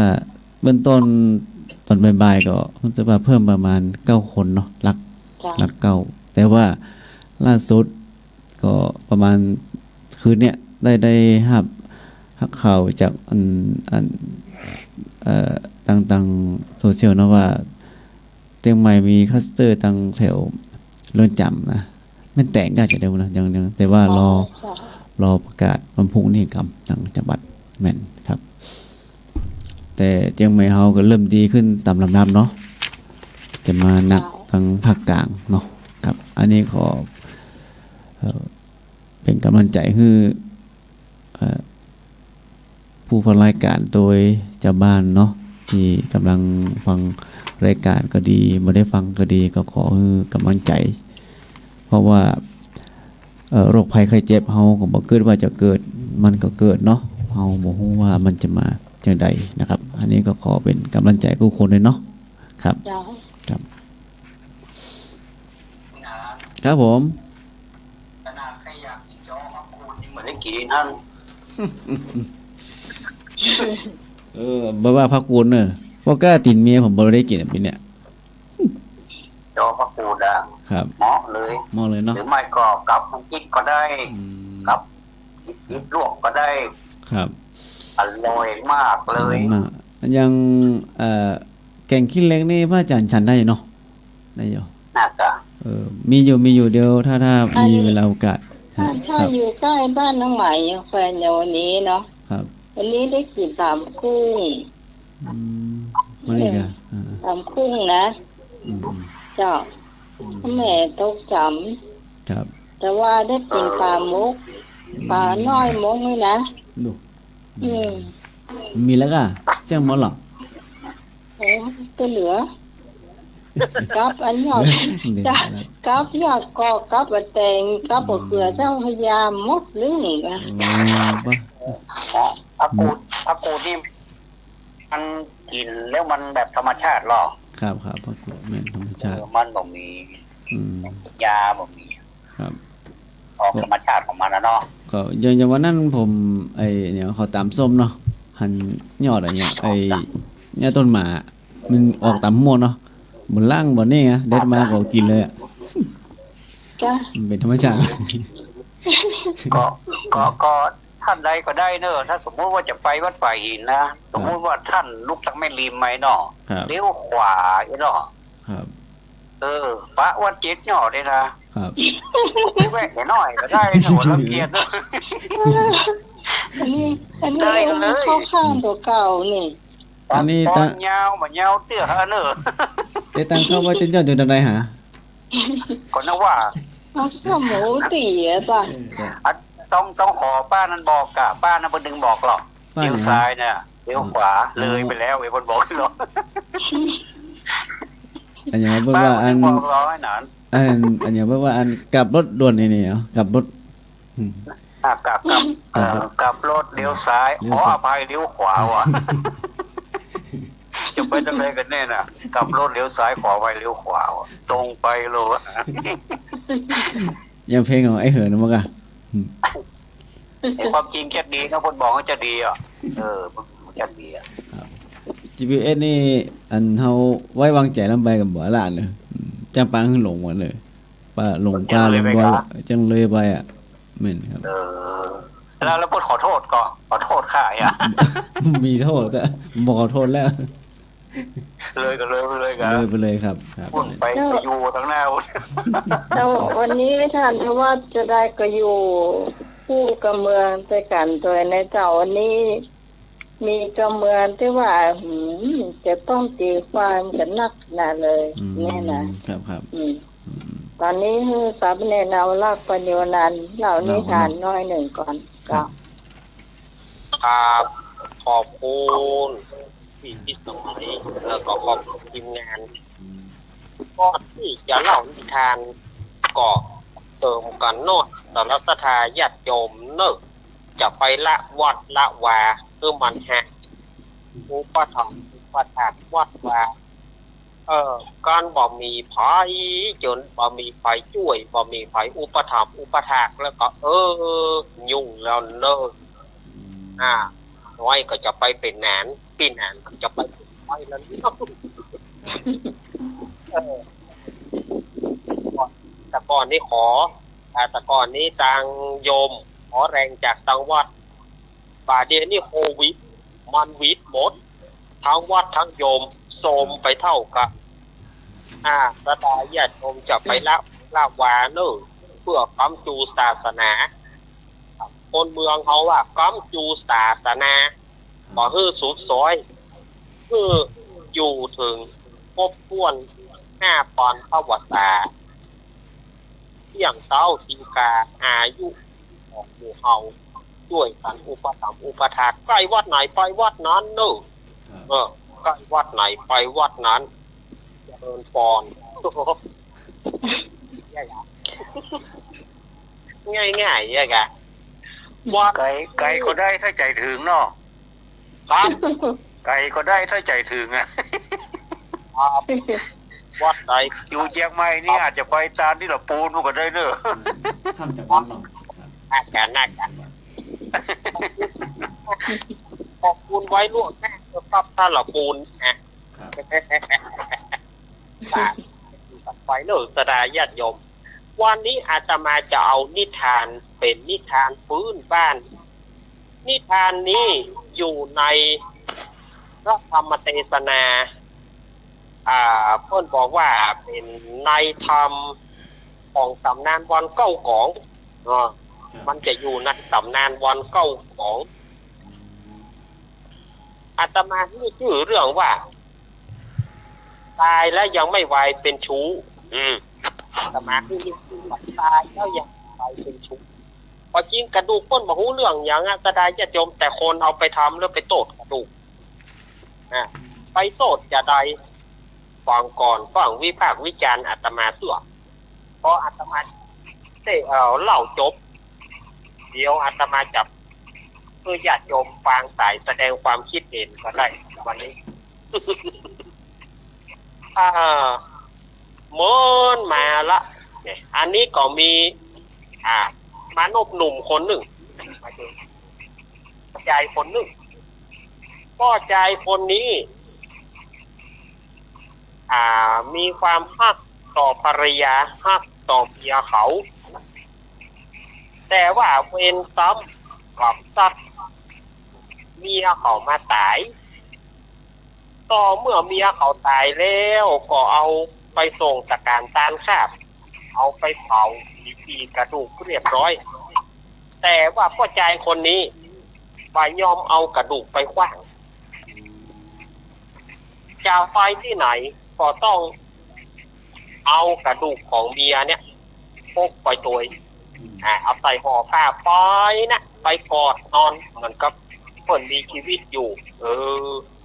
เป็นยังเฮาก็มาจ้างเนี่ยใดแต่โสภาโสมานกันเนาะแต่ว่าพ่อใจคนนี้ไม่ยอมเอากระดูกเมียไปขว้างที่ไหนเพิ่นว่ามันคนเมืองเขาว่ามันคืดนะคืดบ้านคืดเมืองแต่พ่อใจคนนี้ก็ตึงบอกฟังเพราะว่าพ่อใจคนนี้บอกว่าตั้งเมียตายแล้วจะเป็นคนล่อนเล่พันจรจะไปจูเป็นตีเป็นช้างหวานพ่อใจคนนี้ก็เอากระดูกเมียอย่าไปตัดป่าดงไปที่นี้ต้นก็ตัดตอนมาถึงแม่ยิงคนหนึ่งแม่ยิงคนนี้ก็เหมือนกันก็มีผัวแต่ว่าผัวตายเมื่อผัวตายก็ทำอย่างเดียวกันนะคือเอากระดูกผัวเนี่ยใส่ห่อผ้าขาวบ้านไหนก็เอากระดูกผัวไปตัวเอากระดูกผัวเนี่ยห่อไปปัดยอมจะไผมาขอก็ไผจะมาขอแต่งงานก็ซึ่งบอกว่าฮักเดียวใจเดียวจะขอฮักเดียวเนี่ยที่แอ้เอาเนี่ยที่ออกกระดูกมาเนี่ยไม่ยิงคนนี้ก็เป็นคนพเนจรก็ได้พเนจรไปเหมือนกันแต่เผอิญว่า2 คนนี้ไปปะกันก็เล่า สารทุกข์สุขดิบเพื่อการฟังน่าจะถามว่ากระดูกไฟเนี่ยโอ้กระดูกเมียไอ้นะไอ้เป็นคนที่ฮักเมียแล้วอีน้องหรอกบอกกึดมีแฟนใหม่พ่องกาเนี่ยไฟพอใจมันเกิดฮักแล้วหรอกไฟพอใจได้หันแล้วเกิดความฮักแล้วเนี่ยปิ้งกันนะไปปิ้งกันอย่างไรกับวัวเนาะเข้าไทยเหลือแต่ชี้กันเนาะปิ้งก็เข้าทันทีพอใจฮักแต่ไม่ยิงนี่แบบเล่นสวยคนเมืองฮ้องว่าอย่างเมียวบอกคือแน่แหมมันแบบนี้เกี่ยวสุมาหนึ่งทีนี้ต่อไปก็ใจเนี่ยไปฮักกันละไปปิ้งกันก็เกิดว่าว่าดีว่าแต่นะน้องเขาบอกมีแฟนใหม่เนี่ยแต่งเกี่ยวสมัยก่อนนี่กว่าจะอู้ไปแบบจะเล็กสักหน่อยหรอกเกี่ยวก่อนน้องบอกมีแฟนใหม่ก็เลยไฟไม่บอกว่าเอาดูตึกไอ้เนี่ยอย่าตึกหัวข้าเจ้าท่านนะก็หมดหวังแล้วก็แต่ว่าไอ้ก็เหมือนกันนะตึกเมียไอ้คนเนี้ยก็ได้หรอกเกิดวันได้ละแต่พอใจคนนี้มีแผนไว้ในใจแล้วนี่ว่าจะอย่างไร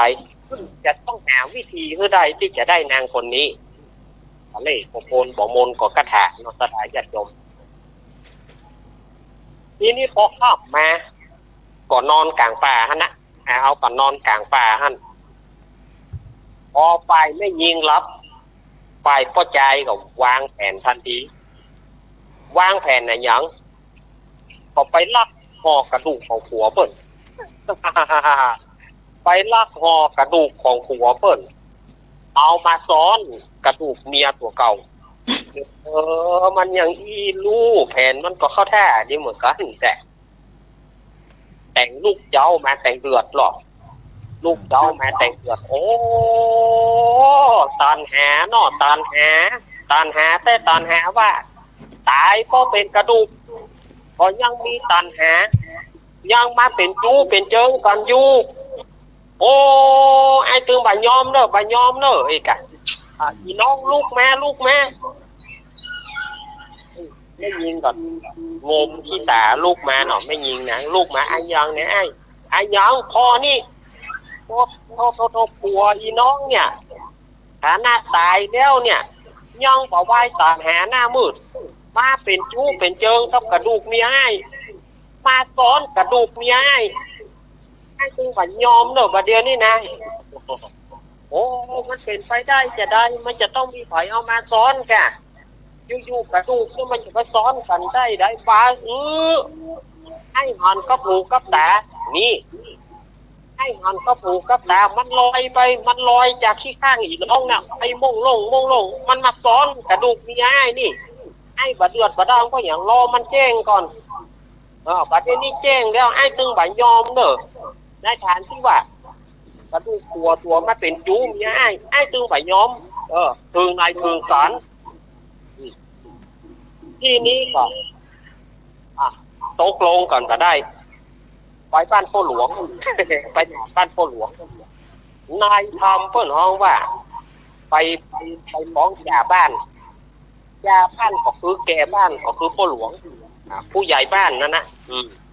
แปล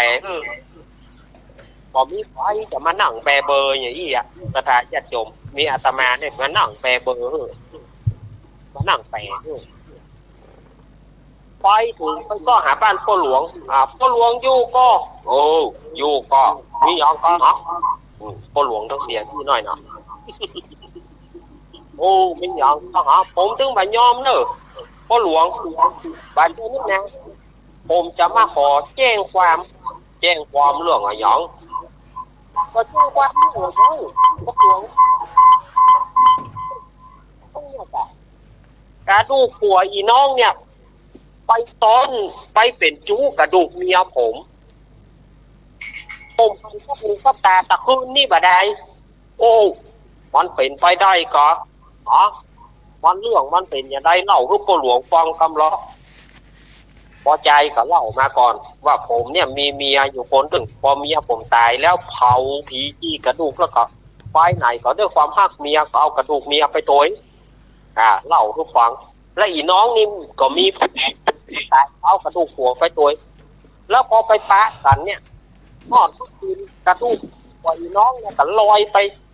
ซ้อนกระดูกผมไปเป็นจู้กับกระดูกเมียผมตึ้งบ่ายย้อมประเดี๋ยวนี้เป็นยังไงผมก็ตึ้งบ่ายย้อมโอ้เรื่องที่มันมีตัวกะหัวป้องออก2 สี3 สีแล้วก็ปะตะเตื้อนี่นะเอาว่าใจประเดี๋ยวนี้ยังได้ผมก็ตึ้งทำเนื้อพ่อหลวงเอาอย่างนี้พ่อหลวงนะครับเมื่อกระดูกเป็นจูก็ลวดเอากันเสียโอ้โหพ่อหลวงอย่างว่าง่ายอะเนาะเมื่อกระดูกได้จูก็เอากันเสียพ่อหลวงวันหกตั้งพ่อกระดูกโคตรไปฟังแล้วกูแห่ฟันสายกูอุตส่าห์มึงหรือว่ามึงฟังแหน่มึงไปเป็นจู้กับเมียเปิ้ลอันนั้นก็วันทองโมรากากีเนี่ยแหละว่ากระดูกเมียตัวเก่านะวันทองโมรากากีทางไหนต่อไปนี้อย่าได้ปากันแถมด้วยจัดหน้าฟ้าใหม่ก็จะไม่ได้ปากันพอกระดูกคนกว้างลงน้ำบุ๋มถ้าทายาทโยมนิทานเรื่องนี้อาตมาว่าดินดุต้นบอกหุ้งเรื่องหุ้งราวเนาะถ้าจะได้อันนี้อาตมาอยากจะฟังครูบาอาจารย์หรือว่าถ้าทายาทโยมจะเสริมก็ได้เนอะว่าความเห็นมาอันนี้อาตมาเอาจากตำนานวันเก้ากองส่วนเหล่าทุกฟังแล้วก็สมาสตาร์ทสอนออกมาอาตมาหันว่ามันเป็นนิทานเบาสมองเป็นนิทานที่ฟังแล้วมันบ่สั้นเกินไปมันบ่ยาวเกินไปหันว่ามันพอเหมาะพอควรอาตมาก็สรุปว่าคนว่าคนตายแล้วอู้อย่างบ่ได้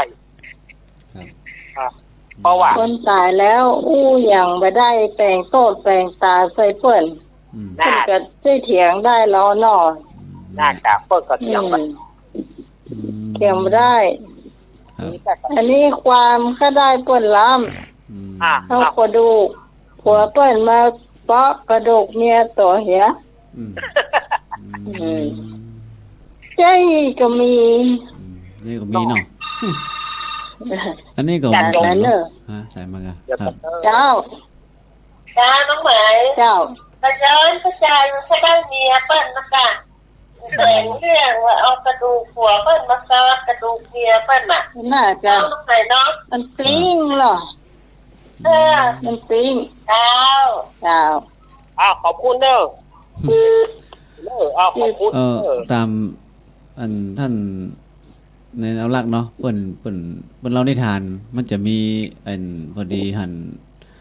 จ้อยของพระอาจารย์พระครูปริยัติยานุศาสตร์เนาะหรือว่านามปากกาท่านว่าพญางูเขียวเนาะเปิ้นระบุหรือว่าเปิ้นเขียนไว้เป็นเรื่องทึกเนาะในงานทำบุญทอดกฐินของมหาวิทยาลัยเชียงใหม่เป็นจ้อยแก้วกล่อง9 กล่องว่ะเปิ้นว่านะกำลังมาหันตะวาเนี่ยหันว่าเขาท่าเนาะนักขนาดเปิ้นทำไว้เมื่อปีประมาณ56อ่ะนะลำปอพระครูปริยัติยานุศาสตร์นะเพิ่นทำไว้จ้อย9 กล่องว่ะถ้าจะได้ศรัทธาหรือว่าเจ้าบ้านหรือว่าผู้ฟังรายการใครได้ก็เอิ้นบอกมาได้เนอะจะได้มอบเพื่อเป็นนี่เอาไปอ่านกันนี่มันก็เป็นดีน่าอ่านเนอะมีตอนเดียวล่ะแต่ตอนที่1นี่เปิ้นบ่ได้ตอนที่2นี่ยังบ่ได้ทำเลยเพราะว่าเปิ้นทำมามื้อแล้วเนาะเปิ้นเก่งในด้านนี้ด้วยนะอาจารย์หลวงพ่อพระครูนะเก่งในด้านจ้อยซอหรือว่าการเข้าห้ามอีเนี่ยเปิ้นเก่งแม่นหลายประการจ้อย9 กล่องเนี่ยอันนี้9 กล่องมันก็มีประวัติของมันเนาะยังวัน9 กล่องบ่ดีไปเสียผีเนาะมันก็ว่าเนาะเป็นต้นนี้นะมันจะมีครับหลายประการอยู่กับตามความเชื่อของเจ้าล้านนาทางเหนือเฮาเนาะครับเป็นต้นไปพระอาจารย์ ถ้าวัดมีจะเสริมจากอันท่านเอาลักครับ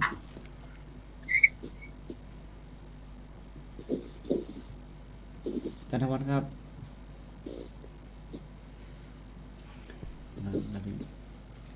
เราผู้ชายผู้หญิงไปไหนกันแล้ว ไม่ใช่ยิงอ๋อมันเป็นจู้กันวะเมื่อกี้วะ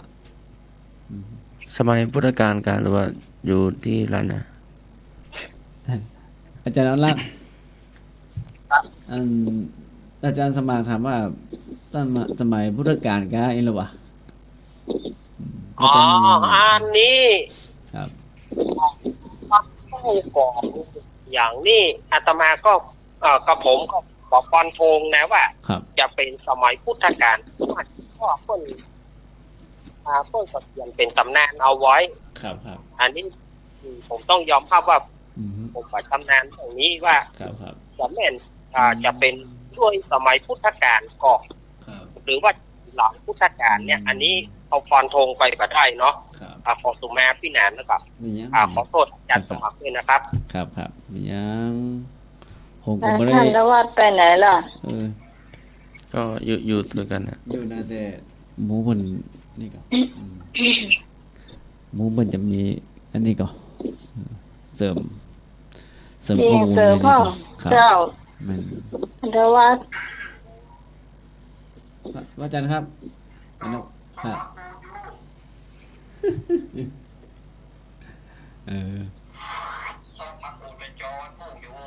อ๋อครับ ฮะ ก็ประกูดไปจออยู่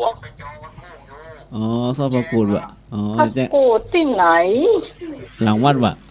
สมุนเนี่ยก็ หลังวัดจะหย่อน เนี่ย วะ เหรอสมุนเนี่ยก็ หลังห้วยไหนฮะ อุ้ยก็มีเหมือนกันรอพ่อหลวง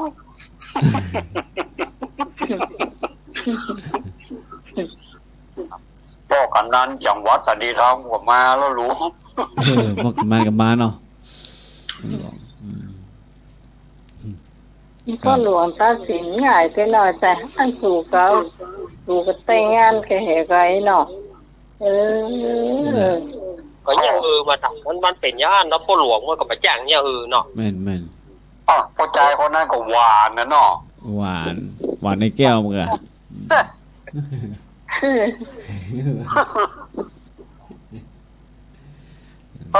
ครับ บอกกองแต่งงานเสียไม่ยิงเขี้ยวว่าวเนาะให้บอกเอาแล้วนี่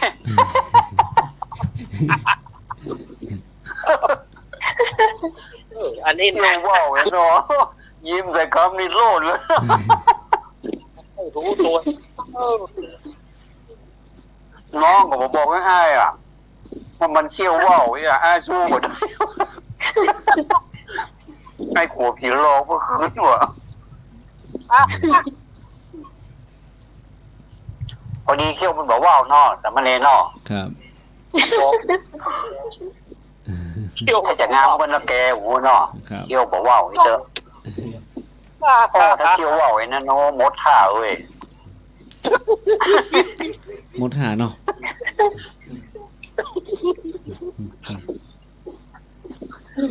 มันอย่าว่าใจพ่อหลวงอ่ะ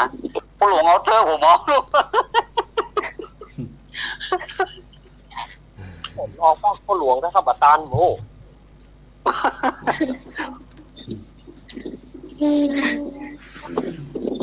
ตัวเปล่ากว่าตัวอย่างละหมูนี่ ปลาเชี่ยวว่าวตีนุ่มซีโบนนี่โหล่นกันปลาลาบ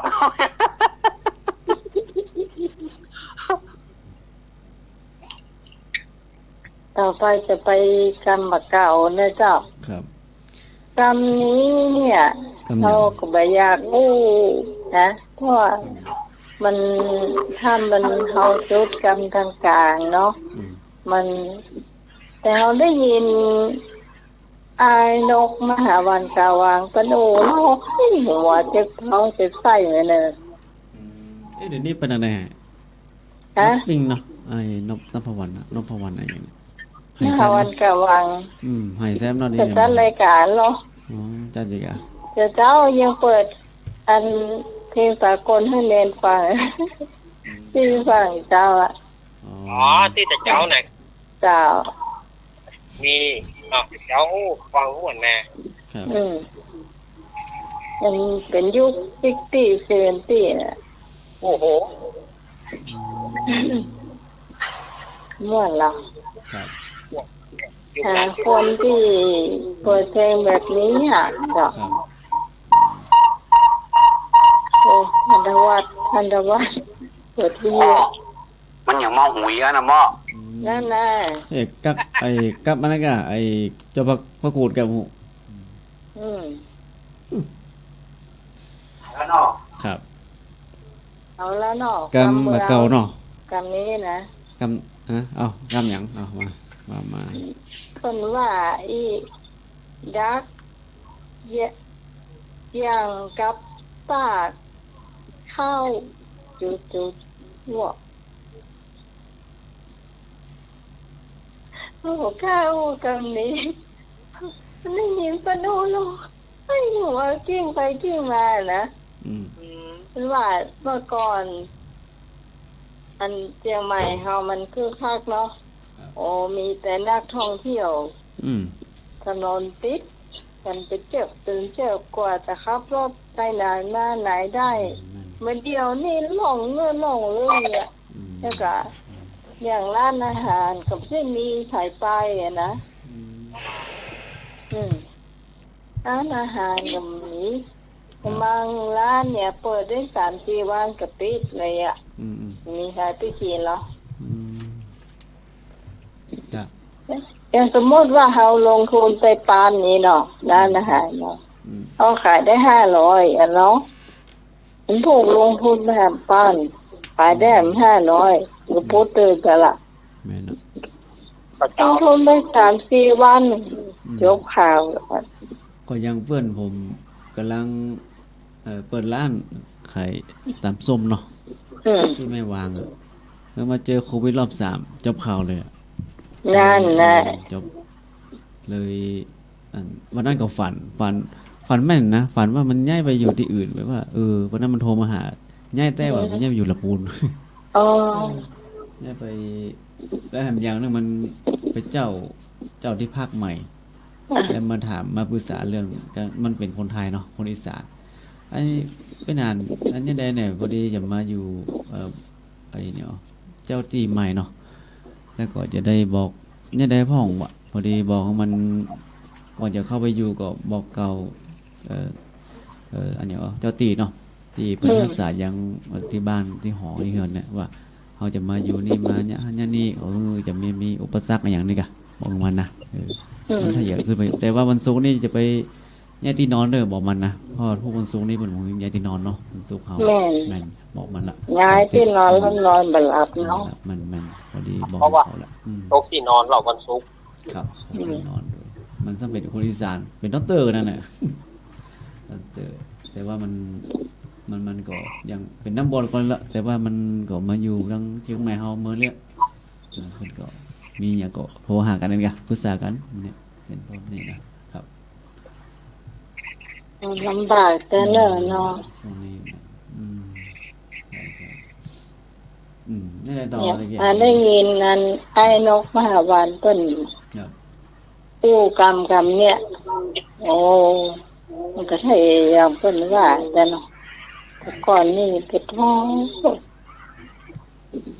รถนักแต่นักกว่าเนาะเดี๋ยวมันถนนโล่งหมดอ่ะไปตึ้มป้าหาภัยอ่ะ จักนี้แต่เนาะ ก่อนเจ้าไปเหรอไปซื้อครัวก่อนพ่อมีรถเล็กคนสักกันนะแปลมกันนะ เนี่ยacting ยินไว้เนี่ย เดี๋ยวนี้มันมีป่ะรถอ่ะมีเสียงรถกันแหละ น่ะ หัวมันอย่างโควิดอะ ครับ หัวมันอย่างโควิด ครับ ตามชื่อมันไม่ที่สมบูรณ์แล้วมันวิทย์ไปอย่าง บิ๊กไม่เห็นเนาะ ครับผม ครับผม เพิ่นเหมาผมไป3 วันหมุนยังไปยังไม่อ่ะมันน่ากลัวเหมือนกันนะครับ มันต้องป้องกันเนาะป้องกันตัวเราก่อน มันอันตรายเหมือนกันนะจริงๆมันก็โล่งเหมือนกันนะ แม่นอนครับ ลัวไผกลัวมันก็คนก็ดีกว่าเนาะเอาก็ดีกว่าเพิ่นก็ดีกว่าอยู่ไปบ้านเพิ่น เฮาก็กลัวเพิ่น แม่นๆ ครับผม ครับคัตเตอร์ล่าสุดตังทุ่งต้อมอำเภอสัมปะตองนี่ก็มาเกมกันเด้อทุ่งต้อมครับช่วยกันไปเนาะ ถ้าวัดว่าใด ครับ เขาใครรู้จักโควิดนี่แต่มันเป็นลูกหลานไว้ฮะ เขาว่านะครับโคกระบือมีเนาะกระบือวิทมีเนาะมีโควิดอ่ะ น่ากลับ เป็น มาลูกไหน มัน มา ก็เป็นลูกอันโควอดได้เป็นวิธี ชื่อตัวเก่าใจงามเหรอ แม่น เอวไปเนี่ยคนนั้นคนนี้ได้เจ็บได้ไหมได้ตายกัน ไปค่อย หน้า เนาะ มาไอ้ละ โคนี่แปลว่าอย่างครับผม โคไปบ้านอะไรวะอาจารย์สมัครถาม โคไปว่าโคนั่นแหละ ครับไม่ใช่ควายไม่ใช่ควายครับ ไม่ใช่ไฟเนาะ โควิด โควิดว่ะ โควิดอะโคบัดเต็มอะโคครึ่งเดียววิดเนี่ยวิดแข่งวิดขาวิดหัววิดตีนเนี่ยไปอยู่ด้วยไปก็ไปวิดหมดอะเนาะคนนั้นวิดไปเลยอะ ตัวมันลอยไปตาม ได้วิดหมด ล อะ อยไปตามอากาศอะเนาะ ครับ แล้ว เข้าไปเยือนแถวในวัดในวาว่ะ หมู่เว้นเนาะแม้แต่วัดวาวตู้ผ้าห ไม่ มู่ น่า เว้น จะ น่ะ ลำบากกันหมดเนาะ โควิดบทสงสารคนเราเนาะ เสกคาถาบทใดก็ได้ไม่รู้ฟังเนาะ ไม่กลัวละ โค มันที่อูจักก็หา โควิดวันไหน ต้องแปลเป็นภาษาเลยก็หาเนาะ มันลุกอย่างว่าไปห้องอย่างแล้วที่อันตั้งแหล่งเนี่ยมา มันโรคนาตา อู่ฮั่นเนาะ อู่ฮั่นประเทศจีนเนาะมัน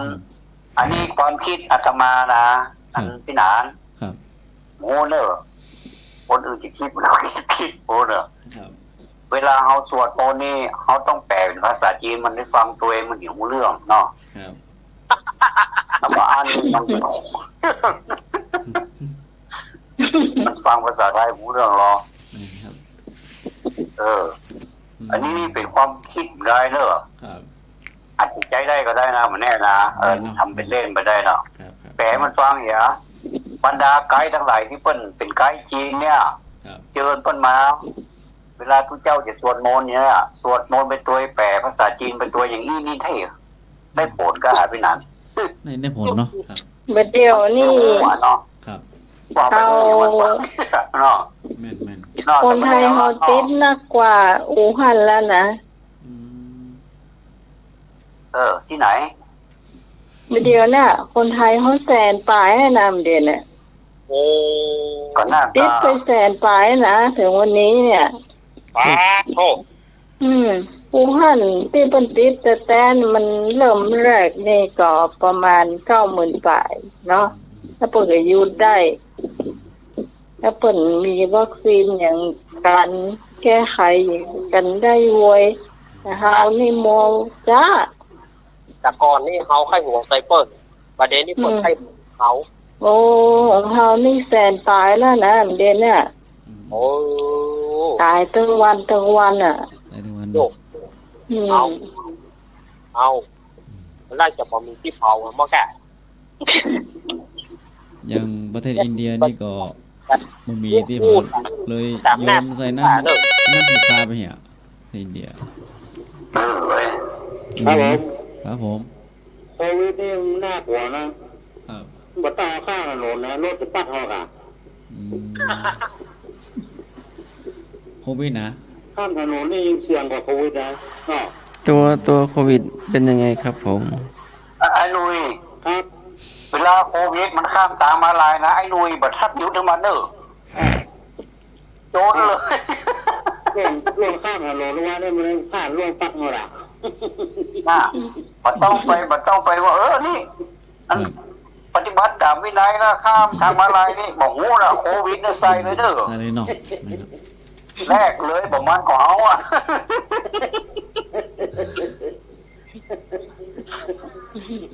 บอกหมอเป็นวิรกรรมไปเลยหน่วยขึ้นหน้านึ่งซ้ำนึ่งกินเน็ตปุ๊กลงแล้วมึงก็เอาก็ ดาวตัวโลก ม้าลายทางม้าลาย โควิดใครตั้งชื่อให้ครับผม โควิดไข่ต้านจื้อวะอาจารย์สมบัติครับ ก่อนหน้าหนาวไปแต่ต่างจื่อมัน กระดูกเนาะ ครับกระดูก เขาไปเปลี่ยนกู้วะเนี่ยแล้วมันลูกปลายเลยนะโอ้ ว่า10 โมงวะ ที่มองลูกเดียว ลูกเตี๋ย โอ้ ลงมาบะเตียงวะ ไอ้นี่กำขึ้นมันดีจ้ะต้องมีสายขายสลีนอนสาดดูนี่เนาะงามเด้อ อันยังกับเพื่อนว่าเดี๋ยวมัวแบกหมอนนี่มันแบกอยู่เลยฮะมันนอนอยู่แบกอยู่เลยฮะไอ้นุ้ย นี่พอทอดเศษหนุ่ยงามมาเนาะหนุ่ยเนาะเกี่ยวไม่มันก็เขี้ยวว่าวทั้งสองซี่เนี่ยลุมถึงบนอุ้ยไปจนเหนือวะดูเปล่าชอบใจครับ แข่งผมฝึกสึกไว้เนาะเอาพวกมาบ้าง เดี๋ยวก็ถูกหลอกเบาเลยบอกกระดูกกันเลิกกันย่าเลิกกันเหรอเอาพี่คนว่าอย่ามีพี่มาอย่ามีปิ๊กมาสุขโขสุขปิ๊กไปเยอะวะมันปิดเลยฮะนะสารภาพละ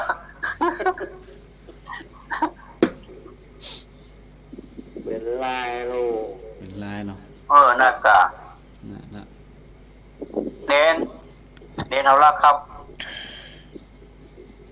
เดี๋ยวพอใจคนนั้นมันบอกพอหน้ามายิงดีก็มันให้มกสลุมสลิมนะก็เดี๋ยวลุกใหม่ๆโหลุกมอกอกมองยามหนาวเลยสูสิกี้ตายหรอมืดแล้วหรอ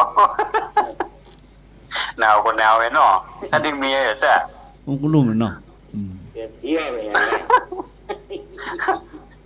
ยังน้องหันหน้ามาหน่อยรอชื่นชมไม่รอเหรอโลดปลาลับเจ้าแล้วครับผมเจ้าครับว่าใหญ่ก็มาเย้วว่ะท่านอันรักมาแล้วคนถามว่าเดี๋ยวท่านทว่าถามเกี่ยทำได้พอดีมันหมดสลุมกันอ่ะนั่นละสลุมสลิมสลุมสลิมแปลว่าอย่างสลุมสลิมเนาะแปลว่าอย่างสลุมของหมอกฟางนี่แหละสวามเนาะอะไรคือสวามอะไรคือสวามอ่ะสวามอย่างวะสวามข้าวพวกมันว่าข้าวหมูแดงไงว่าข้าวมันไก่โอ้นั่นถ้าอย่างนี้เข้าอ่ะเนาะไม่ต้องกินเลยไม่ได้กินนะหมอไม่กินหมอไม่ต้องกินนะหมอกำแบบกำเก่าเนาะกำนี่สลุมมาพี่หนานสลุมกะมีได้ฮะสลุมกะใต้ถุนบ้าน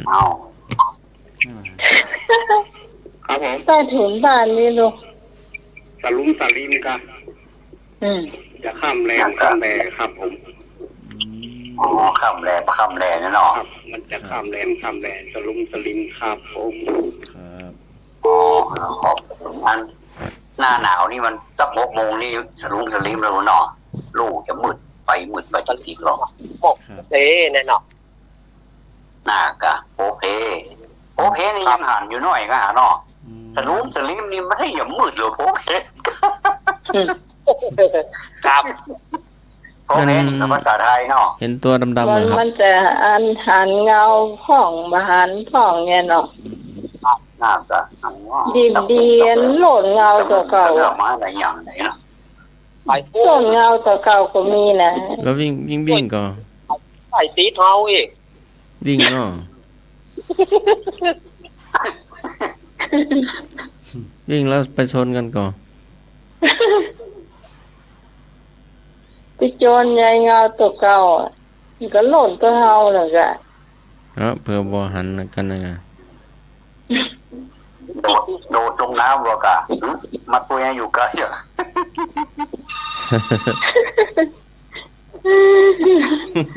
จะรู้กัน เจ้า ตะลุงกะลิงก็เหมือนกับว่าคล้ายๆกับว่าเป็นเพื่อนว่าผู้ชง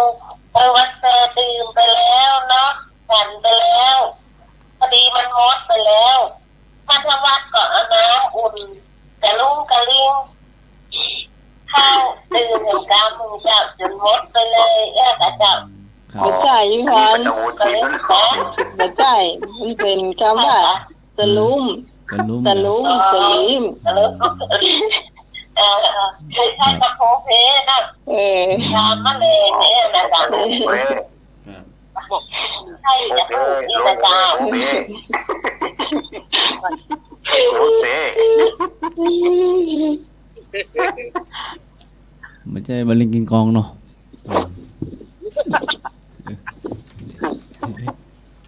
ตะลุมกลืนครับ อันนี้นี่ ครับ สลุมสลิมนี่ถ้าตีความก็คือโอเคเนาะ ครับ โอเคทำมืดทึกลงมืดทึกนี่แสดงว่ามันเลยสลุมสลิมไปแล้วเนาะ ครับ มืดทึกนี่แสดงว่าเดือนมืดแถมต่างหากไม่ใช่มีแต่งเดือนแล้วนะ แจ้ง พระจันทร์ไม่ใช่แต่งดวงหรอก ครับ โอ้มาอ่านซื้ออย่างแล้วกันเนี่ย มาละ สลุมสลิมนี่เป็นน้องมันอยู่เนาะ น้องมันกะ น้องไอ้ห้องมืดทึกนี้ลูกพี่เนาะ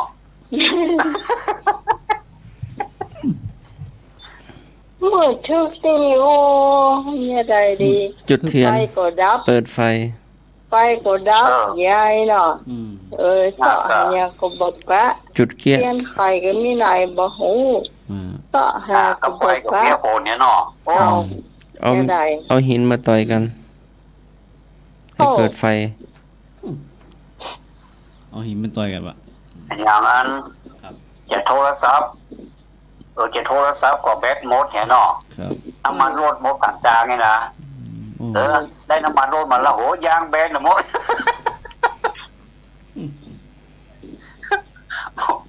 มืดทึกแหมโมไปไหนมาได้ล่ะนอนเฝ้ารถอ่ะ ต่อรถ นอนไปนอนมาผีโลกันหมด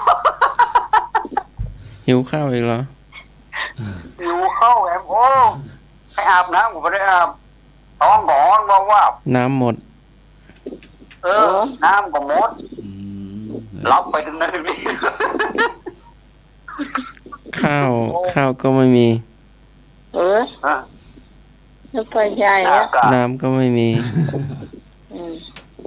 ปดท่อโด่งมาอย่าง อืม สุดหวันเบอร์ไปเป็นว่ามันฝัน ฟันไปเลยเนาะใช่เป็น ก้างก็ก้างโอ้ยสุดลงหมดเลย ครับสวัสดีครับ สวัสดีครับ ครับ เจ้า โอ้ ให้หัวมา มันต่ออยู่ ให้หัวมาก่อนละ ข้าวหวานนั่นครับ มันก็ โอ้จะข้าวโอ้จะข้าวหวานมาได้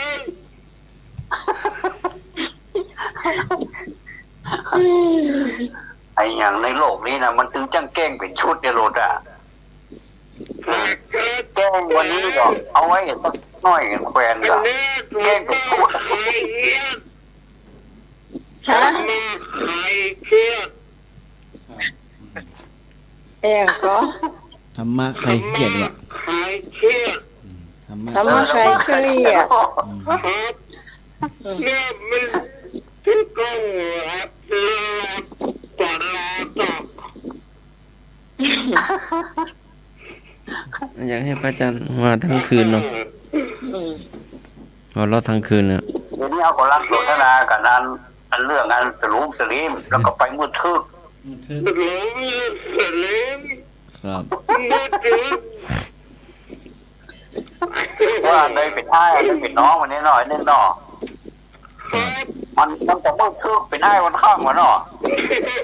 มันผ่าน มืดตื้อ มืดตื้อ โอ้มืดตื้อแล้วก็ยังมีจืดด้วยนะ ไม่ตื้อว่ะมืด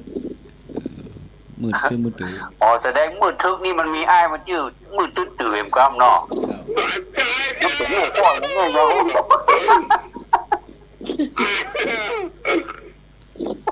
ผมฟังอยู่ครับใครเชื่อ บ้านอ้ายนึกมืดตื้อก่อน ผมมืดครับผมครับเขียน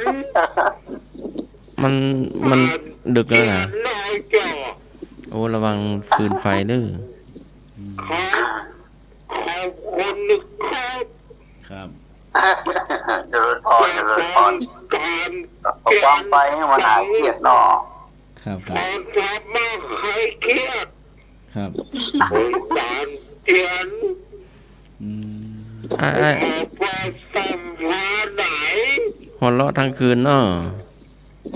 หัวเราะ จะ ทั้งคื เกิ น ดจนรายการบุกก็จะจบรายการ หัวเราะจนถึงแจ้งแล้วกัน แม่นนะ ได้เลยไหน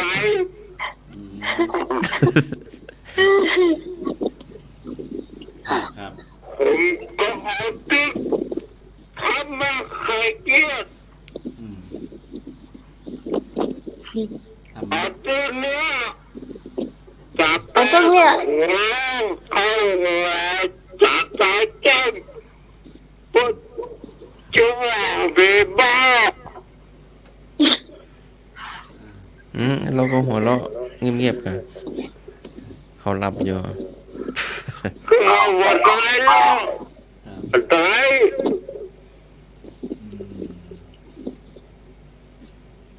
เจ้า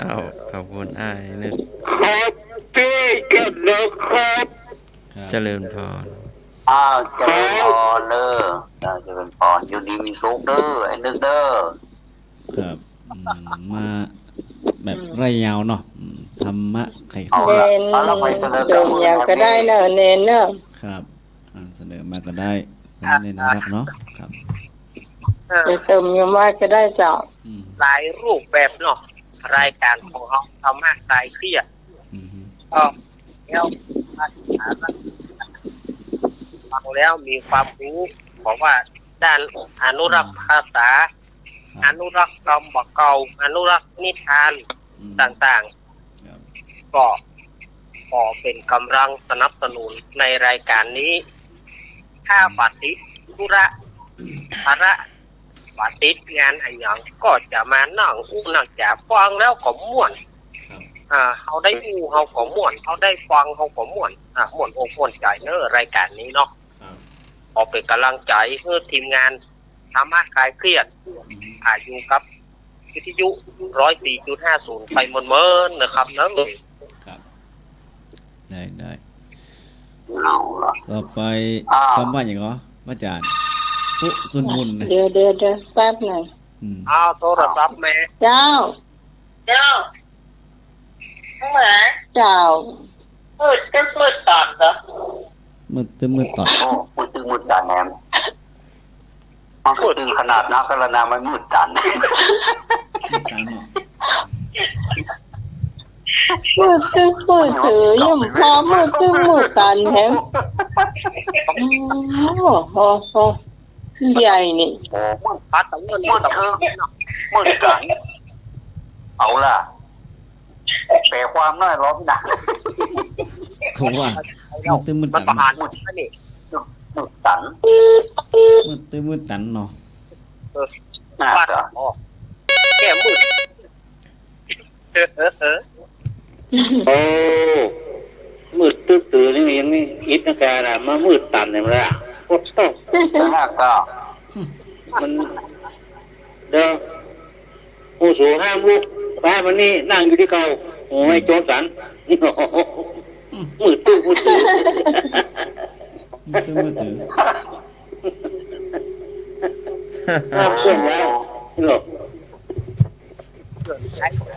ที่ห้ามเคลื่อนย้ายนี่หัวอย่าง ไม่โจน ไม่โจนกันเนาะ ไม่โจนกันแล้วก็นั่งเป็นวงมันก่อน นี่ก่อน ระวังมืดสลูมสลีมเนาะคนหนึ่งละสลูมสลีมแล้วคนที่สองมืดทึกแล้วอันที่สามมืดทึกมืดจันเอาไปคว้ากันนี่นะเขาจะเป็นยังไงอ่ะเขาจะทำปัญหาเขาจะโตได้หมดเอาก็ต้องมีช้อยเขาเพื่อตัวเนอะไม่มีข้อใดถูกเลยนะก็ใครขอใครขอควายงงูไม่มีข้อใดถูกไอ้พ่อก็ได้แถม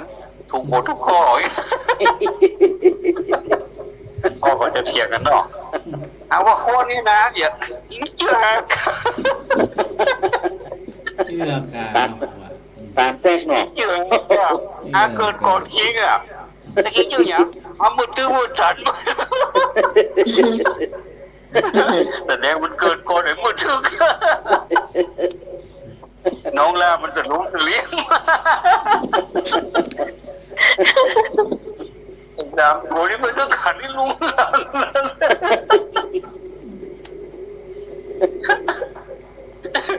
แต่ลุงสลีมีได้กินหรอยังได้กินอยู่ยังอ่านอยู่ซ้อมได้เนาะได้กินหน่อยหรอยังได้กินอยู่อ่ะไอ้มือทึกนี่เริ่มมีเขาไม่ได้กิน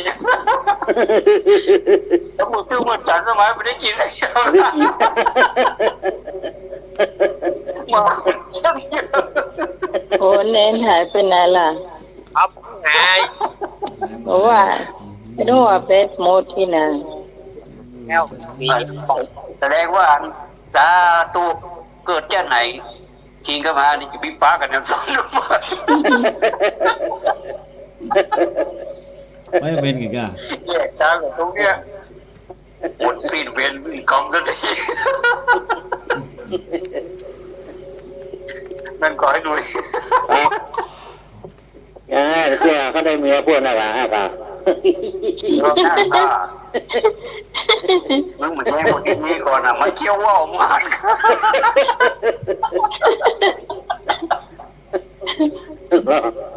รอใครไปเลยอ่ะ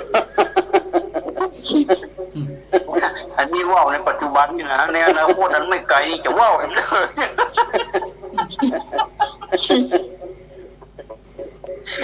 เข้าอยู่มดฝากยิ้มแล้วแม่ยิ้มลูกเขาหน้าเลยอันนี้ไม่ได้ว่าไปเนอะมานั้นคนนั้นแข่งกับแข่งวะแข่งกันหมดละ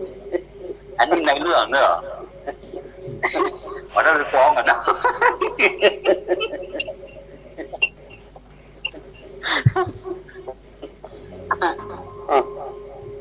หลอกลิงพอขี้เมียงกี่เบอร์เหรอเป็นว่าโอ๊กยังตัวเนี่ยที่ผมจะ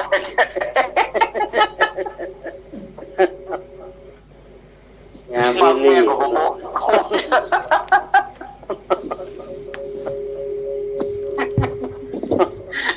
มักเมียกะไอ้เจ้าบุรีมาฝาก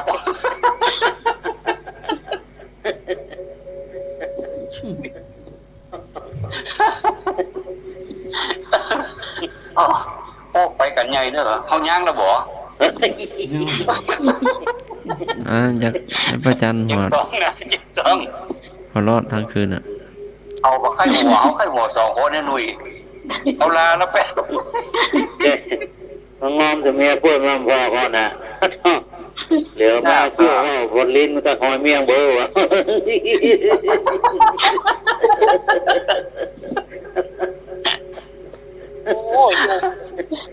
ฟังกัน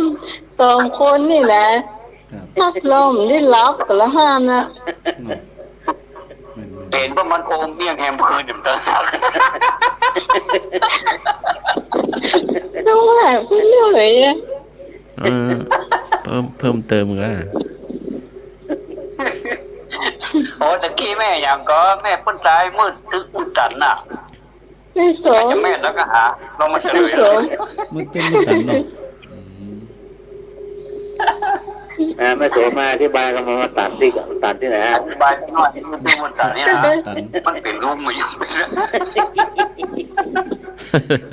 มือตึ้งมือตัน ป้าเอามาได้จะขอน้ำมัดมันสบาย เปิดไฟกันเนาะมืดปึกมืดตันเปิดไฟ ถ้าจะมาเปิดไฟดีๆก็มันตันแล้ว ตั้งแต่ ที่ เนาะ บ้านที่ไหนอ๋อ เปิดไฟสายกามา น่ากะเปิดได้น้ำบัดอันไอ้มืดตึงมืดตันมาให้หากินหมานพวกโม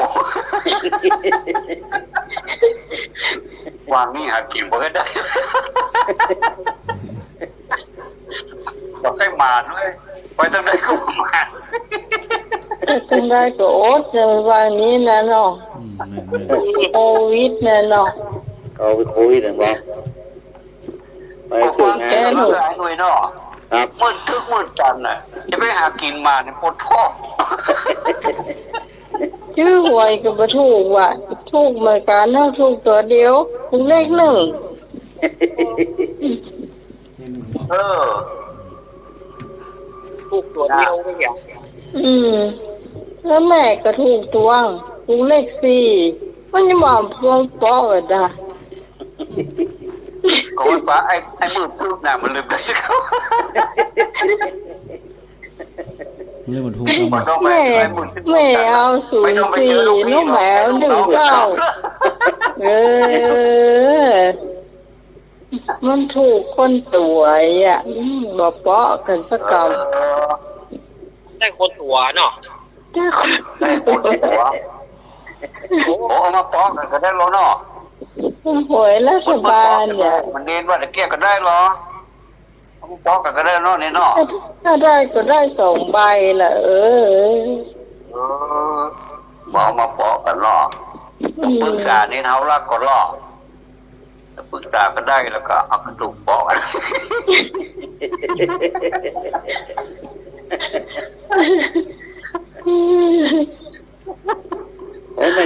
ไม่แดงเราก็ล้อมว่าเขาได้กระดูกมัดหลังกูว่ะ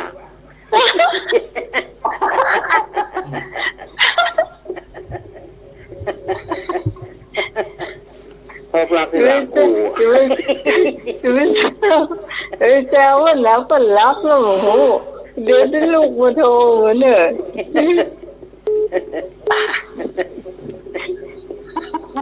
อาจารย์นิพนธ์เข้าในสายนี้เนอะ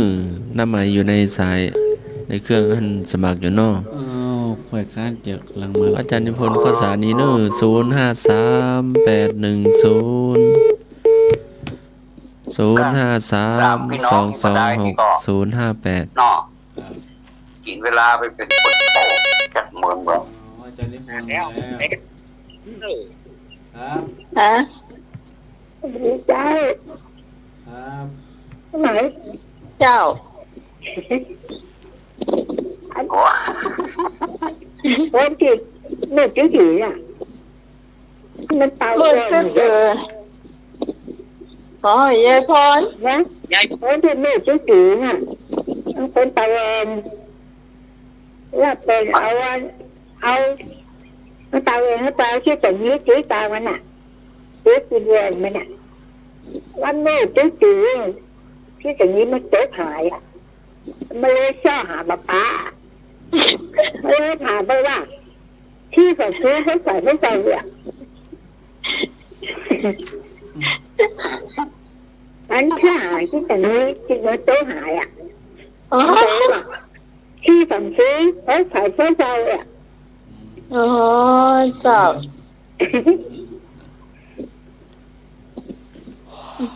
มันเลยชอบหามป้า มันจะหาป้าที่แต่นี้จะบอกมันตาแรงอ่ะมันไปเอาเม็ดปากมันอ่ะมันก็เลยจะหามันเลยถามถามว่าจะหามอย่างนี้คือต้องซื้อเขาขายให้เขาเลยอ่ะ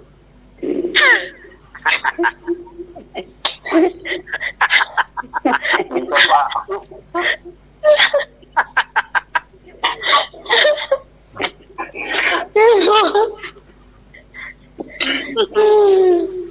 เยี่ยมอนอยู่เลยนะ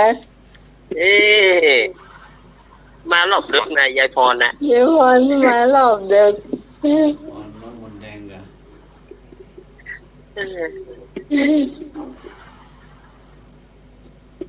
เนี่ยขนาด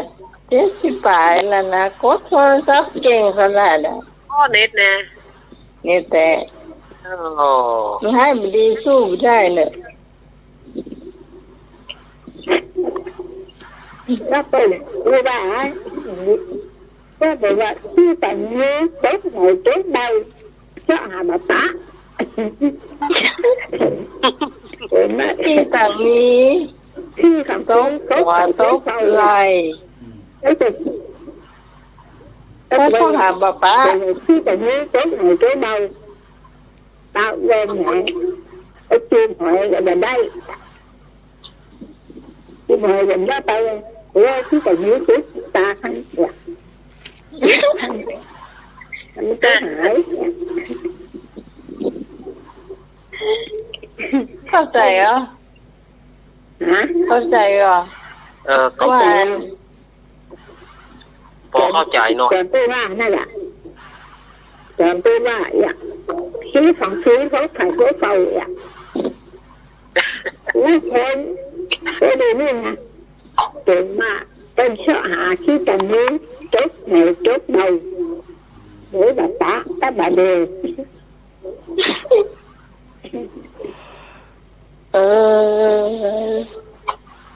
เลยป้าตั้งเดียว ไปแล้ว ไปละ ใจพร ยายพร 79แล้วเนอะโอ้79 เจ้า เอาวันนี้ลืมถามแต่ว่ายายพรได้โจกกับเขาอายุเก่าของวันนี้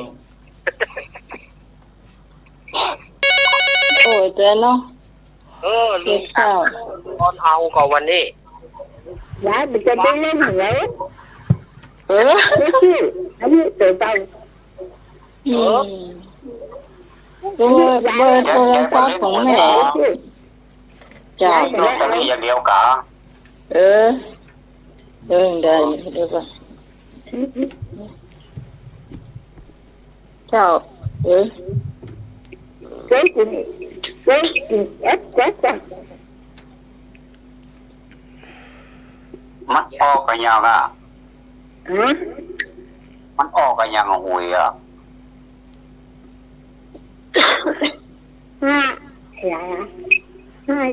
hai câu chết เออ hai chết sau สองโตรู้ ăn bên mà nèวันtrái thì nè โอ้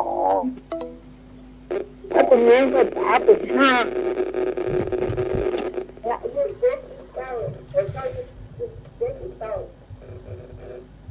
โอ้เสียดายละสวัสดีเหรอ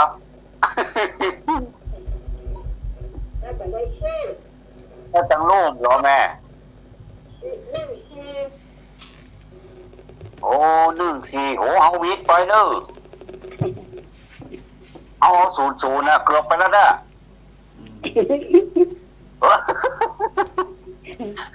ถ้าเขียนไปเอานอกกันเดี๋ยวมันดึงกันกันเนาะถ้าวันนั้นดึงปะกันแน่ นี่เนาะวันนี้ก่อน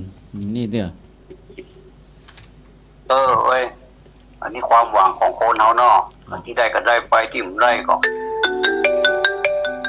ได้อะนี่มันเนาะนี่คือ100 ตัวกันเนาะ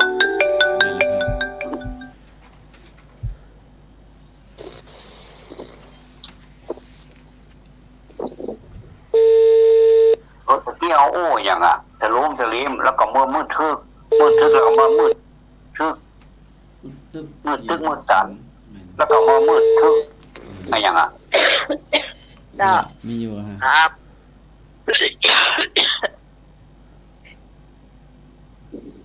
ปล่อย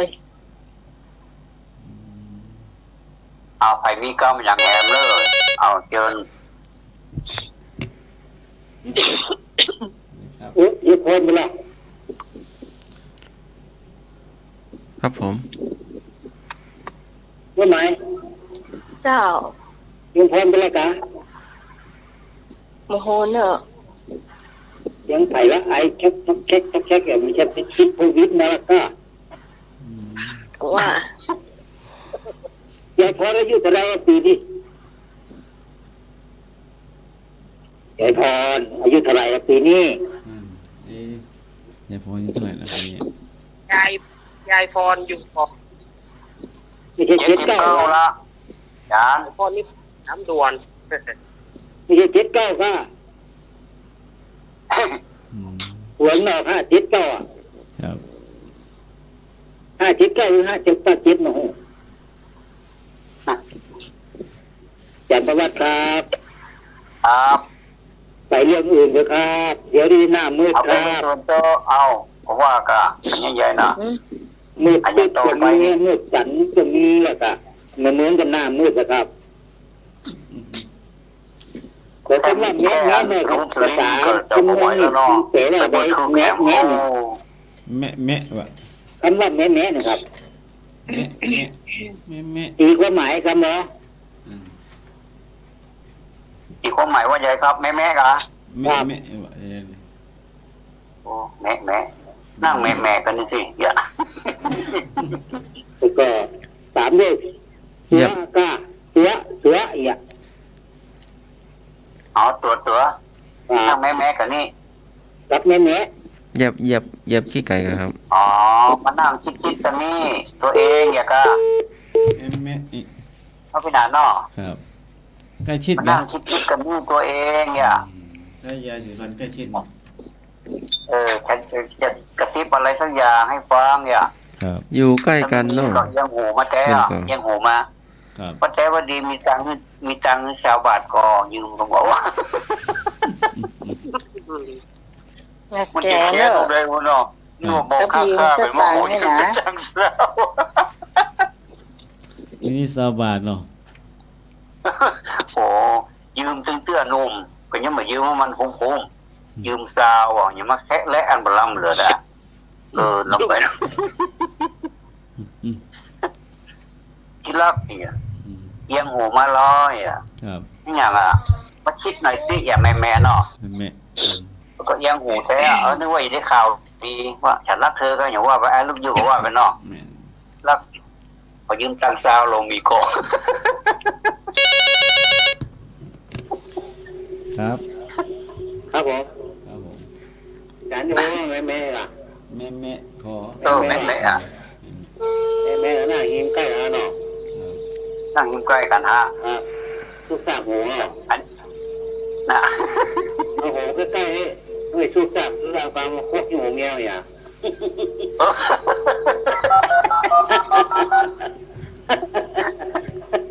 โทษทานบอกขอสักเกลือก็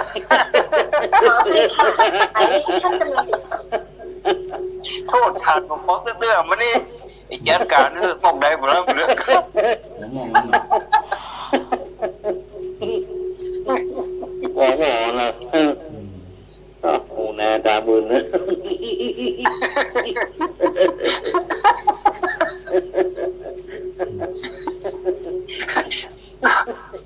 แกะไว้สักกำเดียวหัวเป็นโรค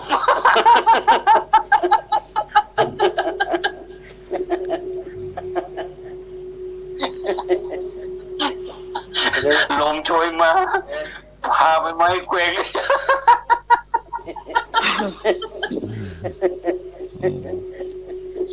เห็นลมหัวมากเพื่อนเนี่ยออกไปห้องยาเลยเชื่อภาษาเล่บ่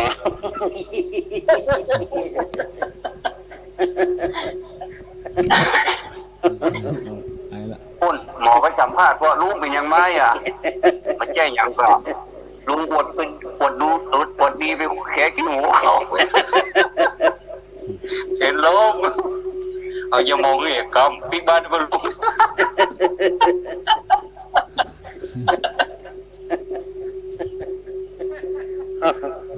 ไปอยู่เมืองได้อย่ามองเขาละ ไปโทรเข้ามา กินเนอ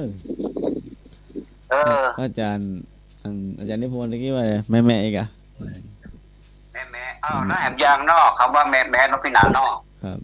ตะกี้แม่หมายถึงกิริยาอาการที่ใกล้ชิดเนาะ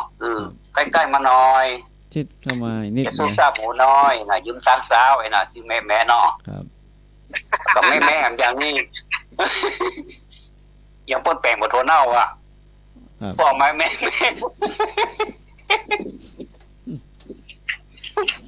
ต้องไปห้องสอนต้นห้องอย่างก็เน้นต้นห้องซีดีก็ซีด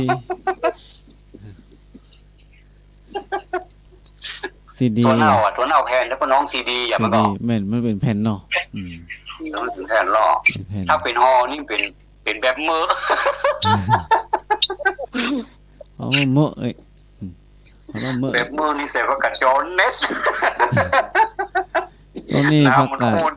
พักการแม่นี่เหมือนคนนี้เนาะเขียมพักการแม่นี่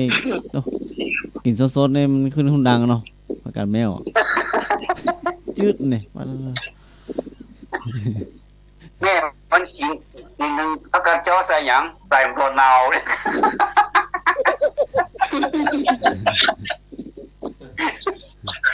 ใส่บุตรเนาน้ำปอมันนี่เหมาะแต่น้ำบางคนนี่บ่กินเด้อบางคนบ่ค่อยกินนะบ่กินบ่ได้อย่างเดียวเนาะบางคนอย่างหลานนี่บ่ชอบกินแม่เนาะครับพอถั่วเน่านี่จังไม่เฮาสอบนี่นับเด้อเนาะครับจังเชียงใหม่เฮานี่ก็มีทางปลายนี่ปลายนี่เป็นจังหวัดแม่ฮ่องสอนนะเนาะครับแม่ฮ่องสอนไม่แจ่มกันไม่แจ่มมีกุฏิอุตังลงอยู่เนี่ยครับไม่แจ่มมีหลายที่ครับบางฝั่งก็มีที่ไหนก็มีถั่วเน่านะครับนี่เป็นอาหารประจำชาติเฮาหรอแม่นใครเอาถั่วเน่าไปหายนะผู้นั้นทำลายชาติ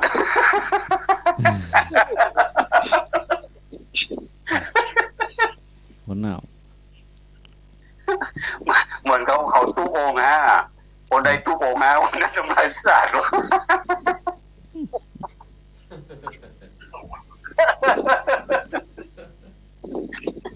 นั่นก็อาจารย์สมัครคนใดทำลายองค์ปาราฉันนะคนนั้นทำลายศาสตร์เลยเนาะครับอีกลักษณ์เขาอาจารย์นวัฒน์ถามอาจารย์สมัครเคยฉันเหรอเคยกินเหรอปลาร้าก็เคยฉันนะถั่วเน่าอ่ะถั่วเน่า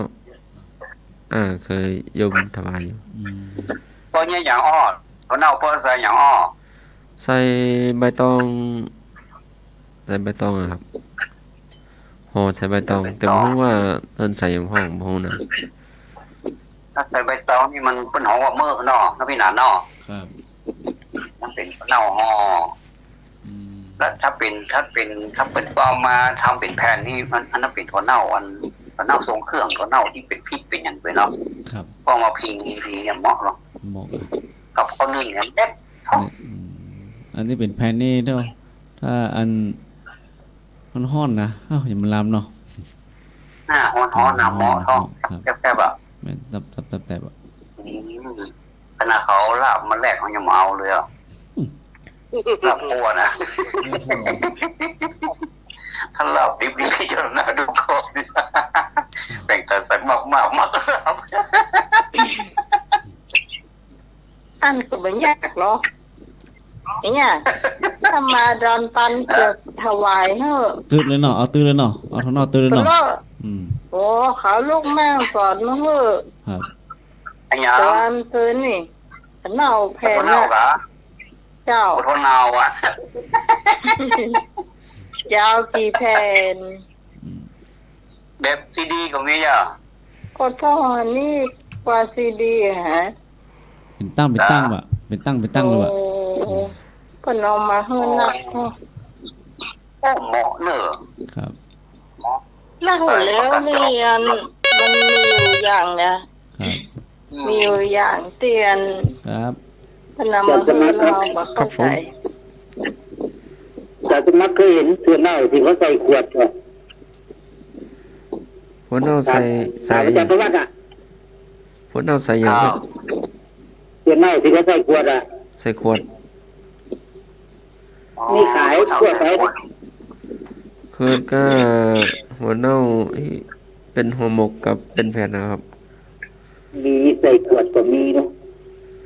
อืม ไม่เชื่อไปถามเพื่อจะต้องบอกเขาว่าเจ้าเที่ยวเลยเพราะมันเขาไม่รู้จัก คนออกมาละมาละภาษาคนของเกี่ยวเนาะอันนั้นก็มาจากทัวร์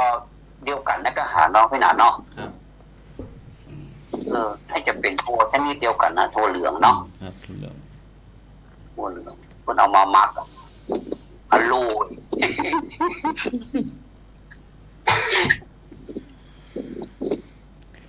มากก็มากไปเถอะเขาจะหมอมมาก มักเป็น นี่ลักไซเวลา อาจารย์นิพนธ์ตอบอีเป็ดที่พอใจแล้วเนาะแม่นะเนาะแม่ฮะ แม่ครับ แม่นี่แปลว่าใกล้ชิดเนาะ ใกล้คิดใกล้ ตา ใกล้ใหม่นิด ได้ เรียน อย่างท่าทางใกล้ชิด อย่างสมมติว่าจากสมัครนอนรับน้ำลายย่อยแนะล่ะ โอ้อันนั้นนี่บอกพึงปรารถนาเลย เรียนที่สมัยนี่มันนักเนาะตะเกียวเนาะตัวเน่านี่เนาะ เดี๋ยวอาจารย์สมัครบอกไม่อยากฟังสอบรู้ ตัวไหน เจ้า ตัวเน่านี่มันมากเนาะ มันจึงมากแหละ มักเป็นแมงมันนะเนาะโล2 ตันว่ะเราก็มาคุย มันลำตลอด ล้ำกะ มันลำอย่า หัวมันคือแมงมาล่าก็ ฮะโอ้ หัวมันคือแบบแมงมาล่านะครั ฝาล่ามันแหลกกระตุ้มเมา ตาถ้าไปเลิกว่าฉันสมัครว่า มาล่านี่เป็นเพราะมันเป็นรสชาติแบบนั้นจ้า ครับ ทีแรกเขาสุมาเขาหมูจักรอมันเป็นกำไม้เนาะเขาเคยหันเนาะ ครับ มาล่าเอาอะ มาล่าเนาะครับสวัสดีครับสวัสดีครับ เจ้าน้องไม้ เจ้า รู้กับเสียนี่เหมือนกันก่อน ลูกกับเสียลูก ต้องถามท่านวัดพระ ลูก ลองถามท่านพระวัดแล้วเจ้า ครับ พญาเกาอะ อันยังก็ลูกมา รู้กับเสียแหละ รู้ ครับ เจ้า ก็เสียเขาจะเขาว่ารู้กันเนาะ เจ้า เขาว่ารู้กันประสบการณ์โดยตรงเลยหมูว่าคนอื่นจะมีประสบการณ์ก็อย่างว่ามันฮ้อนนะแต่ถ้ากินส้มหน้ามันรู้อ่ะอันนี้รู้ลักษณะรู้แบบนี้มันไปคุยต้องเอาคือต้องเอารู้ อ๋อต้องรู้หมอรู้ต้อง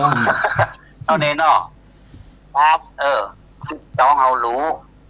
แต่ถ้ารู้อย่างนี้รู้กับเสียนี่รู้น้ำใหม่ของว่าของที่มันใช้ไปแล้วเสียมันสุดโทรมเนาะมันชำรุดครับก็คือเสียกับรู้ให้จะเป็นพี่น้องกันนะก็ ถ้าสองกรรมเนี่ยมารวมกันนี่ก็ยุ่งกันเนอะ ต้องเสียรู้ต้องรู้เพราะอันเดียวกันหมด น้องไม้ เจ้า เขาได้ เขาถามว่ายายอยู่จะถ่ายหรอยายก็ว่ายายอยู่ตัวลูกกับหลานถ้าเขาว่าตาไปไหนยายก็ว่าตาเพิ่นเสียไปละเขาว่ายังหมอตาไปซ่อมเหี่ยวเพิ่นเสียไปละอย่าง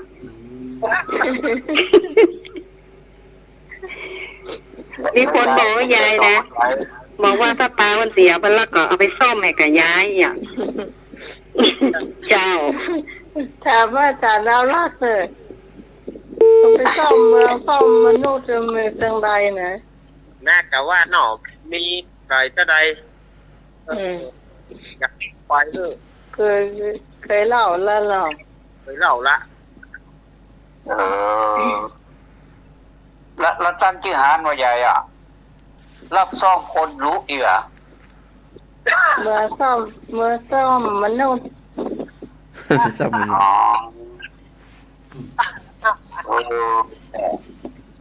ละอันที่เป็นกระดูกนี่แล้วแล้วเนาะเอากระดูกน่ะไปซ่อมอ่ะเอากระดูกไปซ่อมแล้วไปกินคนเดือดร้อนเนี่ยก็ยุ่งกันเนาะเอาไปป้อกัน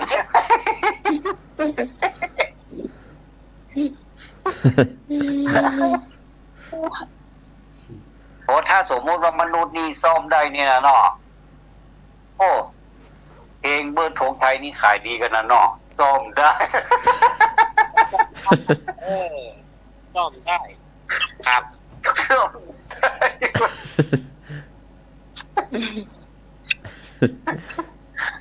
ขนาดมนุษย์มันซ่อมมาได้นะขายดีเทน้ำเทท่าดังอ่ะนะซ่อมได้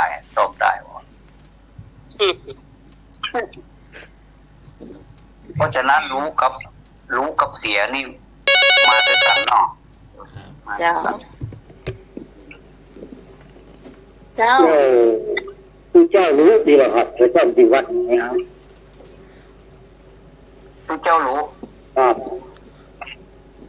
ผู้เจ้ารู้ลูกนี่ก็รู้ได้แค่นี้แหละบางคนก็จิตเสียเนี่ยพวกก็ของจิตรู้ไปฝากอาจารย์น้ำมักไป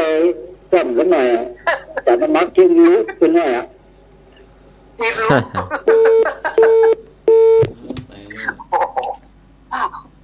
จ้างว่าหาเป็นเนออาจารย์น้ำมักในข้อหาจิตรู้ว่าโอ้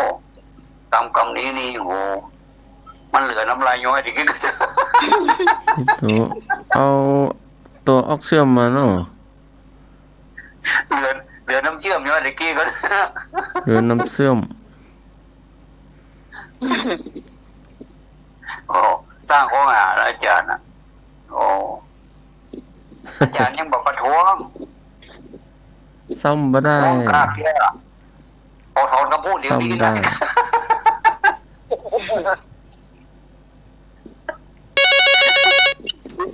เป็นน้ำเป็นตัวนะอาจารย์สมัครยังมาท่วงมาแล้วมืดตึ๊บแน่นอนเนาะมืดตึ๊บแน่นอน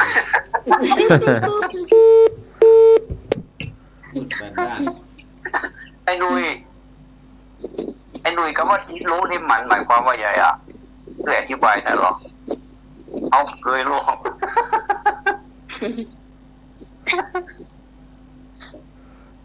ไอ้หนุ่ยทราบแล้วเปลี่ยนมาเลยจิตรู้แปลว่าอย่างไรมีวิธีใดพ้องซ่อมได้ก่อหรือซ่อมไม่ได้อันนี้เป็นอันตรายเริ่มจะเป็นปรสิต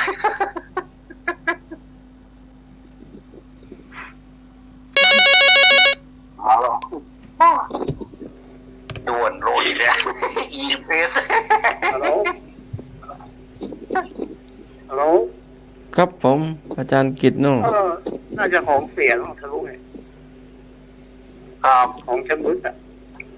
ของชำรุดเนาะเอาครับผมอาจารย์ครับทางบ้านสมุทรสงครามเขาก็มีเคยเรียกนะตอนเด็กๆก็เขียนติดฝาแล้วอ่ะเขาเคยพูดว่าลูกน่าจะของชำรุดนั่นแหละเขาออกก็ได้ครับอาจารย์นะอาจารย์เขาเคยพูดแล้วก็พูดติ๊กตื่นนี่ก็เหมือนกันพูดติ๊กตื่นนี่มันมืดมองไม่เห็นนะมองไม่เห็นเนาะภาคกลางเนาะครับมองไม่เห็นแล้วครับนั่นโอ้นี่ปนยังมาลืมมือตื่นเลยเอาแต่สมาครับครับผมวิธีนี่นะวิธีซ่อมได้เชื่อก่อนครับผมวิธีนี่ก็ฟังธรรมะใครก็คือหายจิตลุกเลยเขาว่ารู้เลยก็รู้เลยก็ทางต้นมันจะดีเหรอทางต้นมันจะดีอ่ะถ้าจะปิดรายการมันเป็นหาดีไปสิ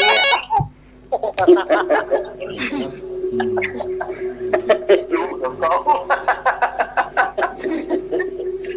อันนึงเข้ามาผมให้โหดเลย แต่ก่อนด้วย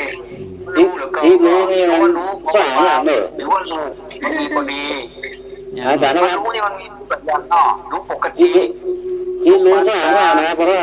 ก็รู้มากเรารู้กันไหมไอ้หนุ่ยครับไอ้หนุ่ยถามท่านทวัดกันท่านทวัดผู้ยุวัดก็ถามอะไรถามอะไร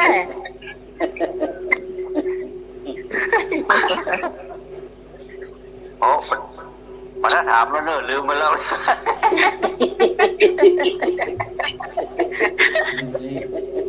พูดแล้วว่าจะว่าอย่างนั้นก็ลืมไปแล้วมันไม่เป็นเรื่องอ่ะ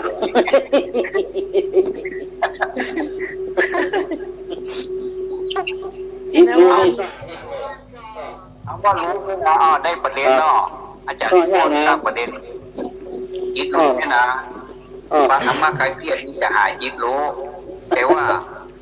มันมีหลายระดับเนาะจิตรู้ธรรมดาจิตรู้ปานกลางจิตรู้มากเนี่ย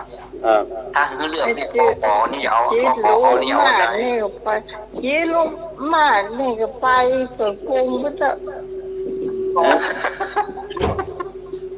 จิตรู้มากถ้าจิตรู้ธรรมดาก็ใส่คำไม่ออกใส่คำเนาะจิตรู้ปานกลางอยู่เจ๊ยอดไปยุ่งแฟนนึงอ่ะเมื่อดึงสอนมาชิมาปฏิบัติแล้วเอาอยู่ในความมากหรอกถ้าจิตรู้มากไม่รู้บอกแค่ละ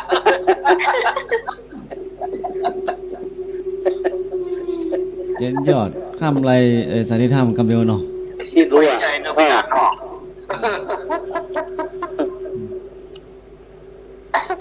เอาแค่นอ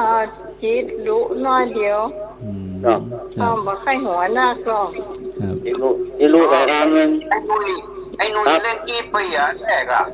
จิตรู้ทั้งหมดแต่ก็มันแน่ด้วยอาจจะพัฒนามันอยู่ระดับ2ก็ได้เปิดไประดับ3ยาตัวงานลูกต้องระมัดระวังอย่ามีมันพัฒนาแล้วเนอะเดี๋ยวไปอยู่มากคุณจะยุ่ง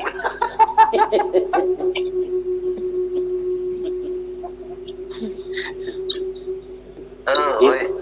จิตรู้มันหมดอ่ะจิตรู้หมดอ่ะสายอย่างไรก็มาหันหนึ่งสายหนึ่งดาว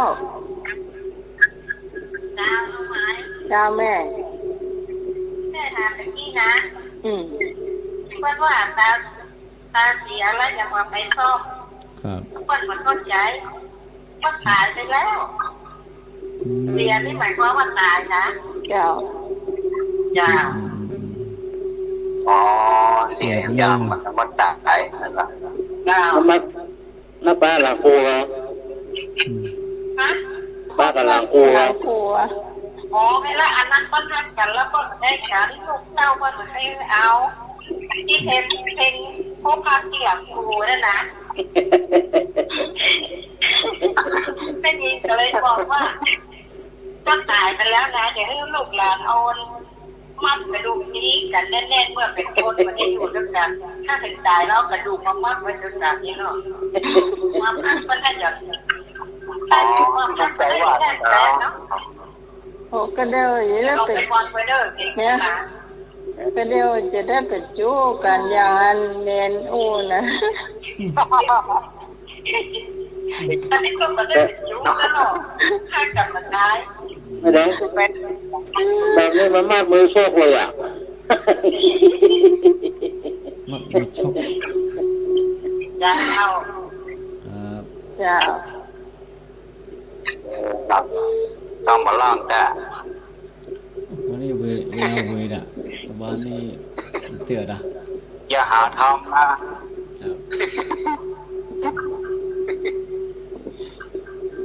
วันนี้เหมือนได้เนี่ยอ๋อสักกรรมอ่ะเนี่ย เดี๋ยวว่าเก่าลืมกราบแล้วบ่ ไม่เตี้ยคือ คอยด้วยนอก ครับ เอาถ้าอย่าลาบแล้วนอก ครับ ย่ามแป๊ดเข้ากันนอก หลับไปเลยกัน เขาใส่ห้าห้ามกินดูหมาลูอ่ะ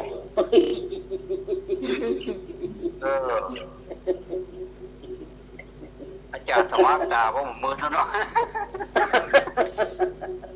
ตายบ่เคยมือละ จานสมัครผู้พี่ละรู้จักก่อน วันนี้เงารับหลายเตี้ยละ ผู้พี่อ่ะฮะ ครับมีกูปีแล้วเนาะ จานสมัครเจ้า อธิบายคำว่าผู้พี่ได้เนี่ยไปรับเลย บูบี้ฮะโมข้าวบูบี้โมหุงข้าวบูบี้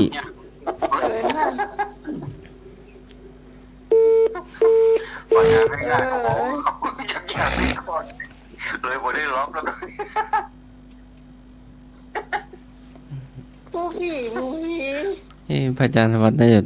นอนรถทั้งคืนเนาะ อะไร ฮะ แปลอะไร บูบี้นะก็โมข้าวบูบี้อ่ะ ฮะ แม่นก่อนโมข้าวบูบี้ ใช่ ผมเข้าบูบี้ว่า งั้นก็ข้าวจีบูบี้ โอ้อันนี้ดำควนนู่นนี่เนี่ย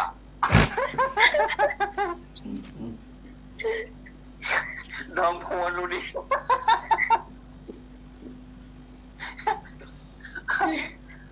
ถ้า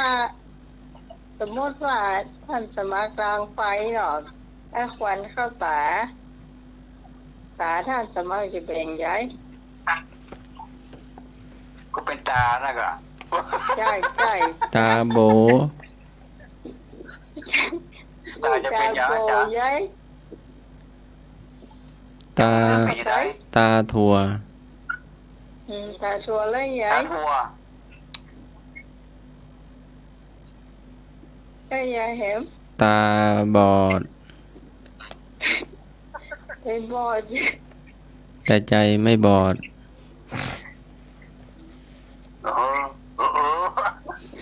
มันเกี่ยวถูกก็นะ ตาเขตาเลตา โดนน้ำหมดละ ตาเลตามัวตาแสบตา เป็นแสบตาน่ะแสบตาเล่อะไร ตีตา ขยี้ตาหลับตาเอาน้ำเสร็จลืมน้ำใส่ตา ขยี้ตา แฟนยายเขาว่าไป ขยี้ตาแล้วก็น้องอันน่ะตาผู้พี่เนี่ย อันอย่างขี้ปุสุนบุญ อันนี้ตั้งเป็นข้อแรกเลยอย่างอ้อเลยนะ อันอย่างอาจารย์ฉลาดเลย เสี่ยวคนละนะ ขี้ปุสุนบุญก็คำเดียวก็พอตอนนี้ พวกสมบูรณ์ ครับผม พวกสมบูรณ์ว่ะ ครับ เจ้า ขี้ใคร บ่แม่น ขี้เที่ยว ถูกต้องเอ๊ะ ต้องขี้เขี้ยวบอย่าง รถอำลาเนอเที่ยงคืนแล้วเนาะ ครับ ตอนนี้ แฟนของเพื่อนต้องรอหน่อยน้อย จะรอ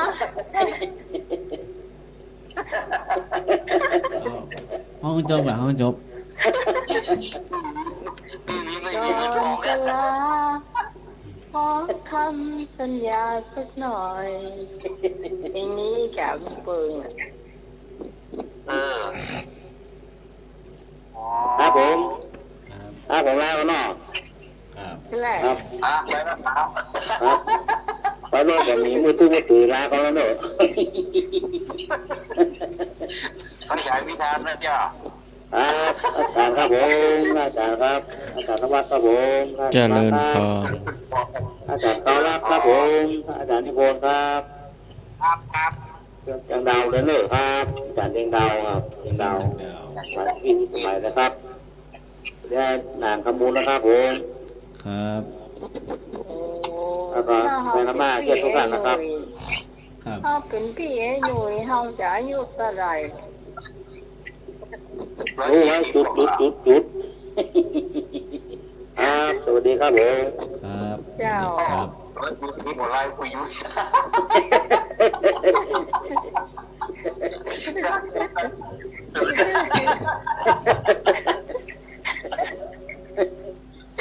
มีนะ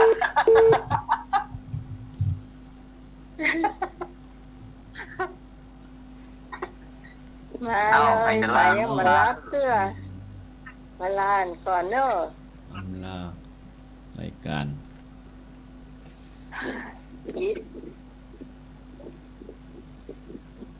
อ้าวจังได้เวลาเด้อเอาจะไปนอนแล้วนี่เอาอยู่ไกลที่นอนกันเดือนเนี่ยประมาณสักคืบ นั่นมาส่งกันเนี่ย เอา ครับ ใครก่อน ครับ ต้องเพก่อนเนาะเจ้า เจ้าน้องไม้ เจ้า จากท่านประชาท่านอาจารย์ท่านตะวันท่านตะวัน ตะกี้ ท่านนิพนธ์ ยันลงใจ ลูกจุกอย่างก็ ต้องแนะนำละ เอาละ เจ้าแล้วก็ท่านนางโนน ครับ ท่านน้องใหม่เนาะ เจ้า วันนี้นอนหลับฝันดีเลย เจ้า เด็กสั่งให้เลยสั่งแค่ใส่หัวเจ้าเลย อืม สั่งให้นะทำไมนะเจ้า เตรียมรอแม่มาข้างๆไฮเนอร์รู้นะ เจ้าอย่าบอกว่าใจมันรู้เจ้านอนหลับฝันดีทุกคนเลย ครั เจ้า บ แม่ขอบคุณเจ้า ดีๆใครถูกหวยก็บอกด้วยบ้างเนอะ น้ำทุกตัวเดียวเนาะ ตัวเดียวก็ได้แล้วไหม ตัวเดียวเล่นหนึ่ง บาทก็ได้ ฮะ ขอสัก5 บาทก็ได้ มันถูกตัวเล่นหนึ่งตัวเดียว เล่นตัวเดียวเว้ย 5 บาทไม่ทองนะเหมือนเจ้าว่า5 บาทก็ตังค์ โอ้ ดาวน้องหมาย คุณละแดงเลยเจ้าเอวิดอกตะล่อม วิดอกตะล้อมเจริญพรเสียงมันหวยหัวนี่ด้วยอ๋อต้องพูดอย่างนี้ ร้อนแต่ นั่นเรานี่ ชอบใจ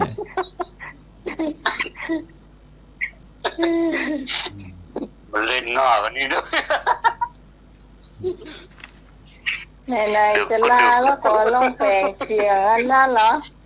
ปูใจกับมันไอแซมอ่ะ อะไร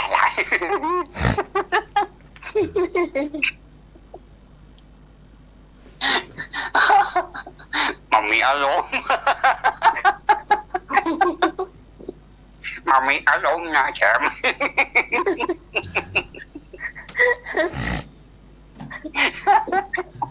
โอ้ลุงใจอยู่เลยรอมันได้ยินสนุกลุงสะดวกอยู่วะไข่มันเงียนปาก แซมอันนี้เนาะกินข้าวด้วยไปผู้ใจที่เตะขันเข้านะกะ นะก็ นะ ที่มาเอาไปตายไอ้แซมออกมา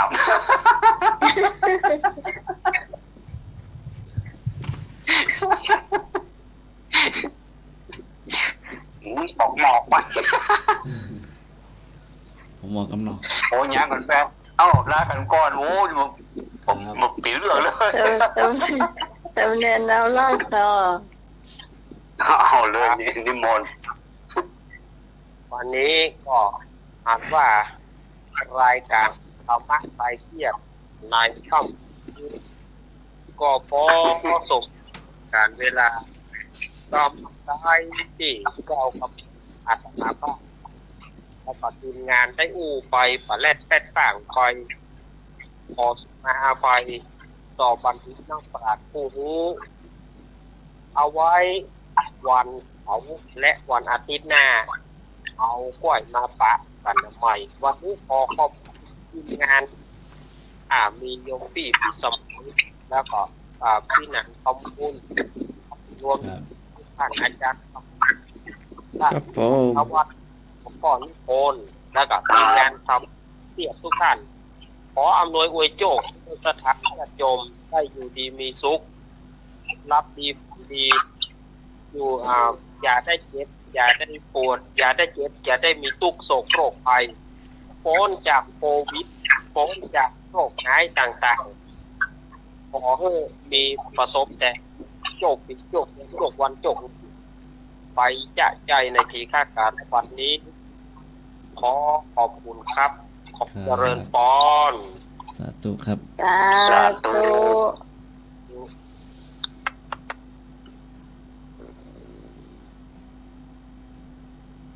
เอาไปก่อน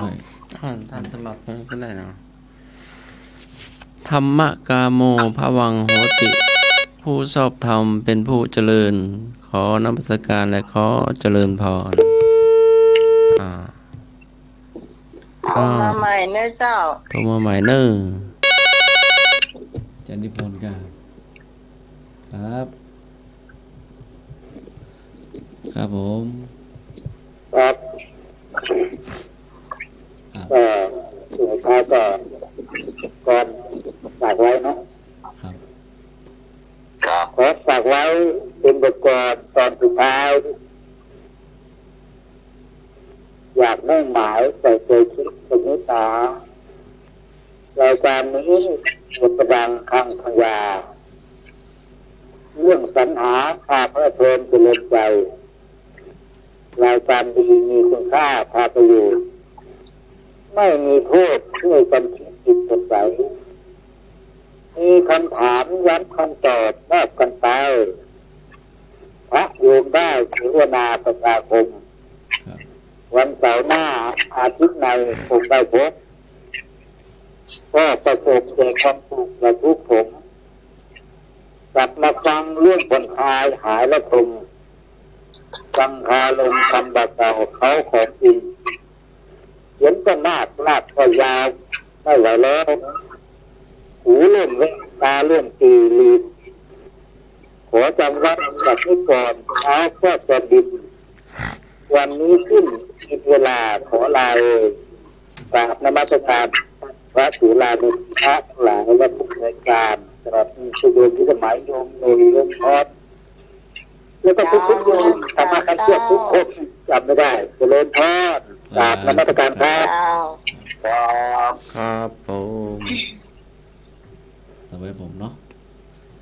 ในค่ำคืนนี้ขอได้เวลาได้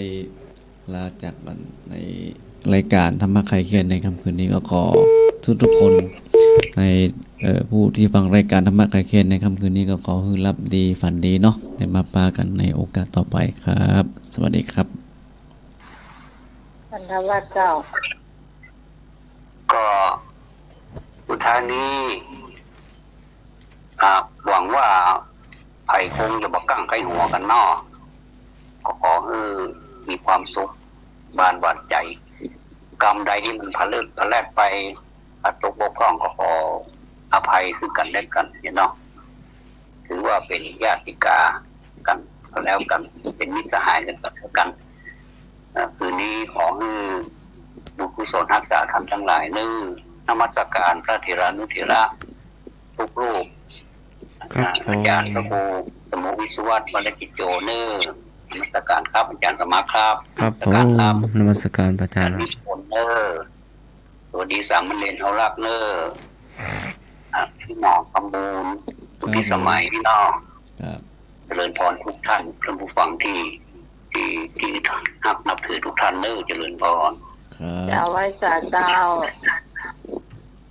สำหรับค่ำคืนนี้เจ้าขอบคุณคุณผู้ฟังทุกเสียงทุกสายที่มาช่วยกันจัดรายการให้ผ่านพ้นไปได้ดีนะเจ้าเขาจะมาพูดปากันใหม่เสาร์อาทิตย์หน้าเจ้าตั้งแต่3 ทุ่มถึงเที่ยงคืนสำหรับวันนี้ขอบคุณพระอาจารย์พระครูสมุวิศวัตวรกิจโจ ผู้ในวยการสถานีผู้ควบคุมเสียงแล้วก็เมตตารายการนี้มาโดยตลอดนะเจ้าสำหรับข้าเจ้าพิสมัยสุริโยดรเจ้าจากบ้านลันตันตำบลเมืองแก้วอำเภอแม่ริมเจ้าจะมาเป็นเพื่อนกับคุณผู้ฟังเสาร์อาทิตย์หน้าตั้งแต่ 20:00 นถึงเที่ยงคืนชื่นชอบรายการนี้ติดตามกันต่อไปให้กำลังใจกันต่อไปโดยทีมงานธรรมะคลายเครียดของเราเจ้าสำหรับวันนี้ขอบคุณสวัสดีเจ้า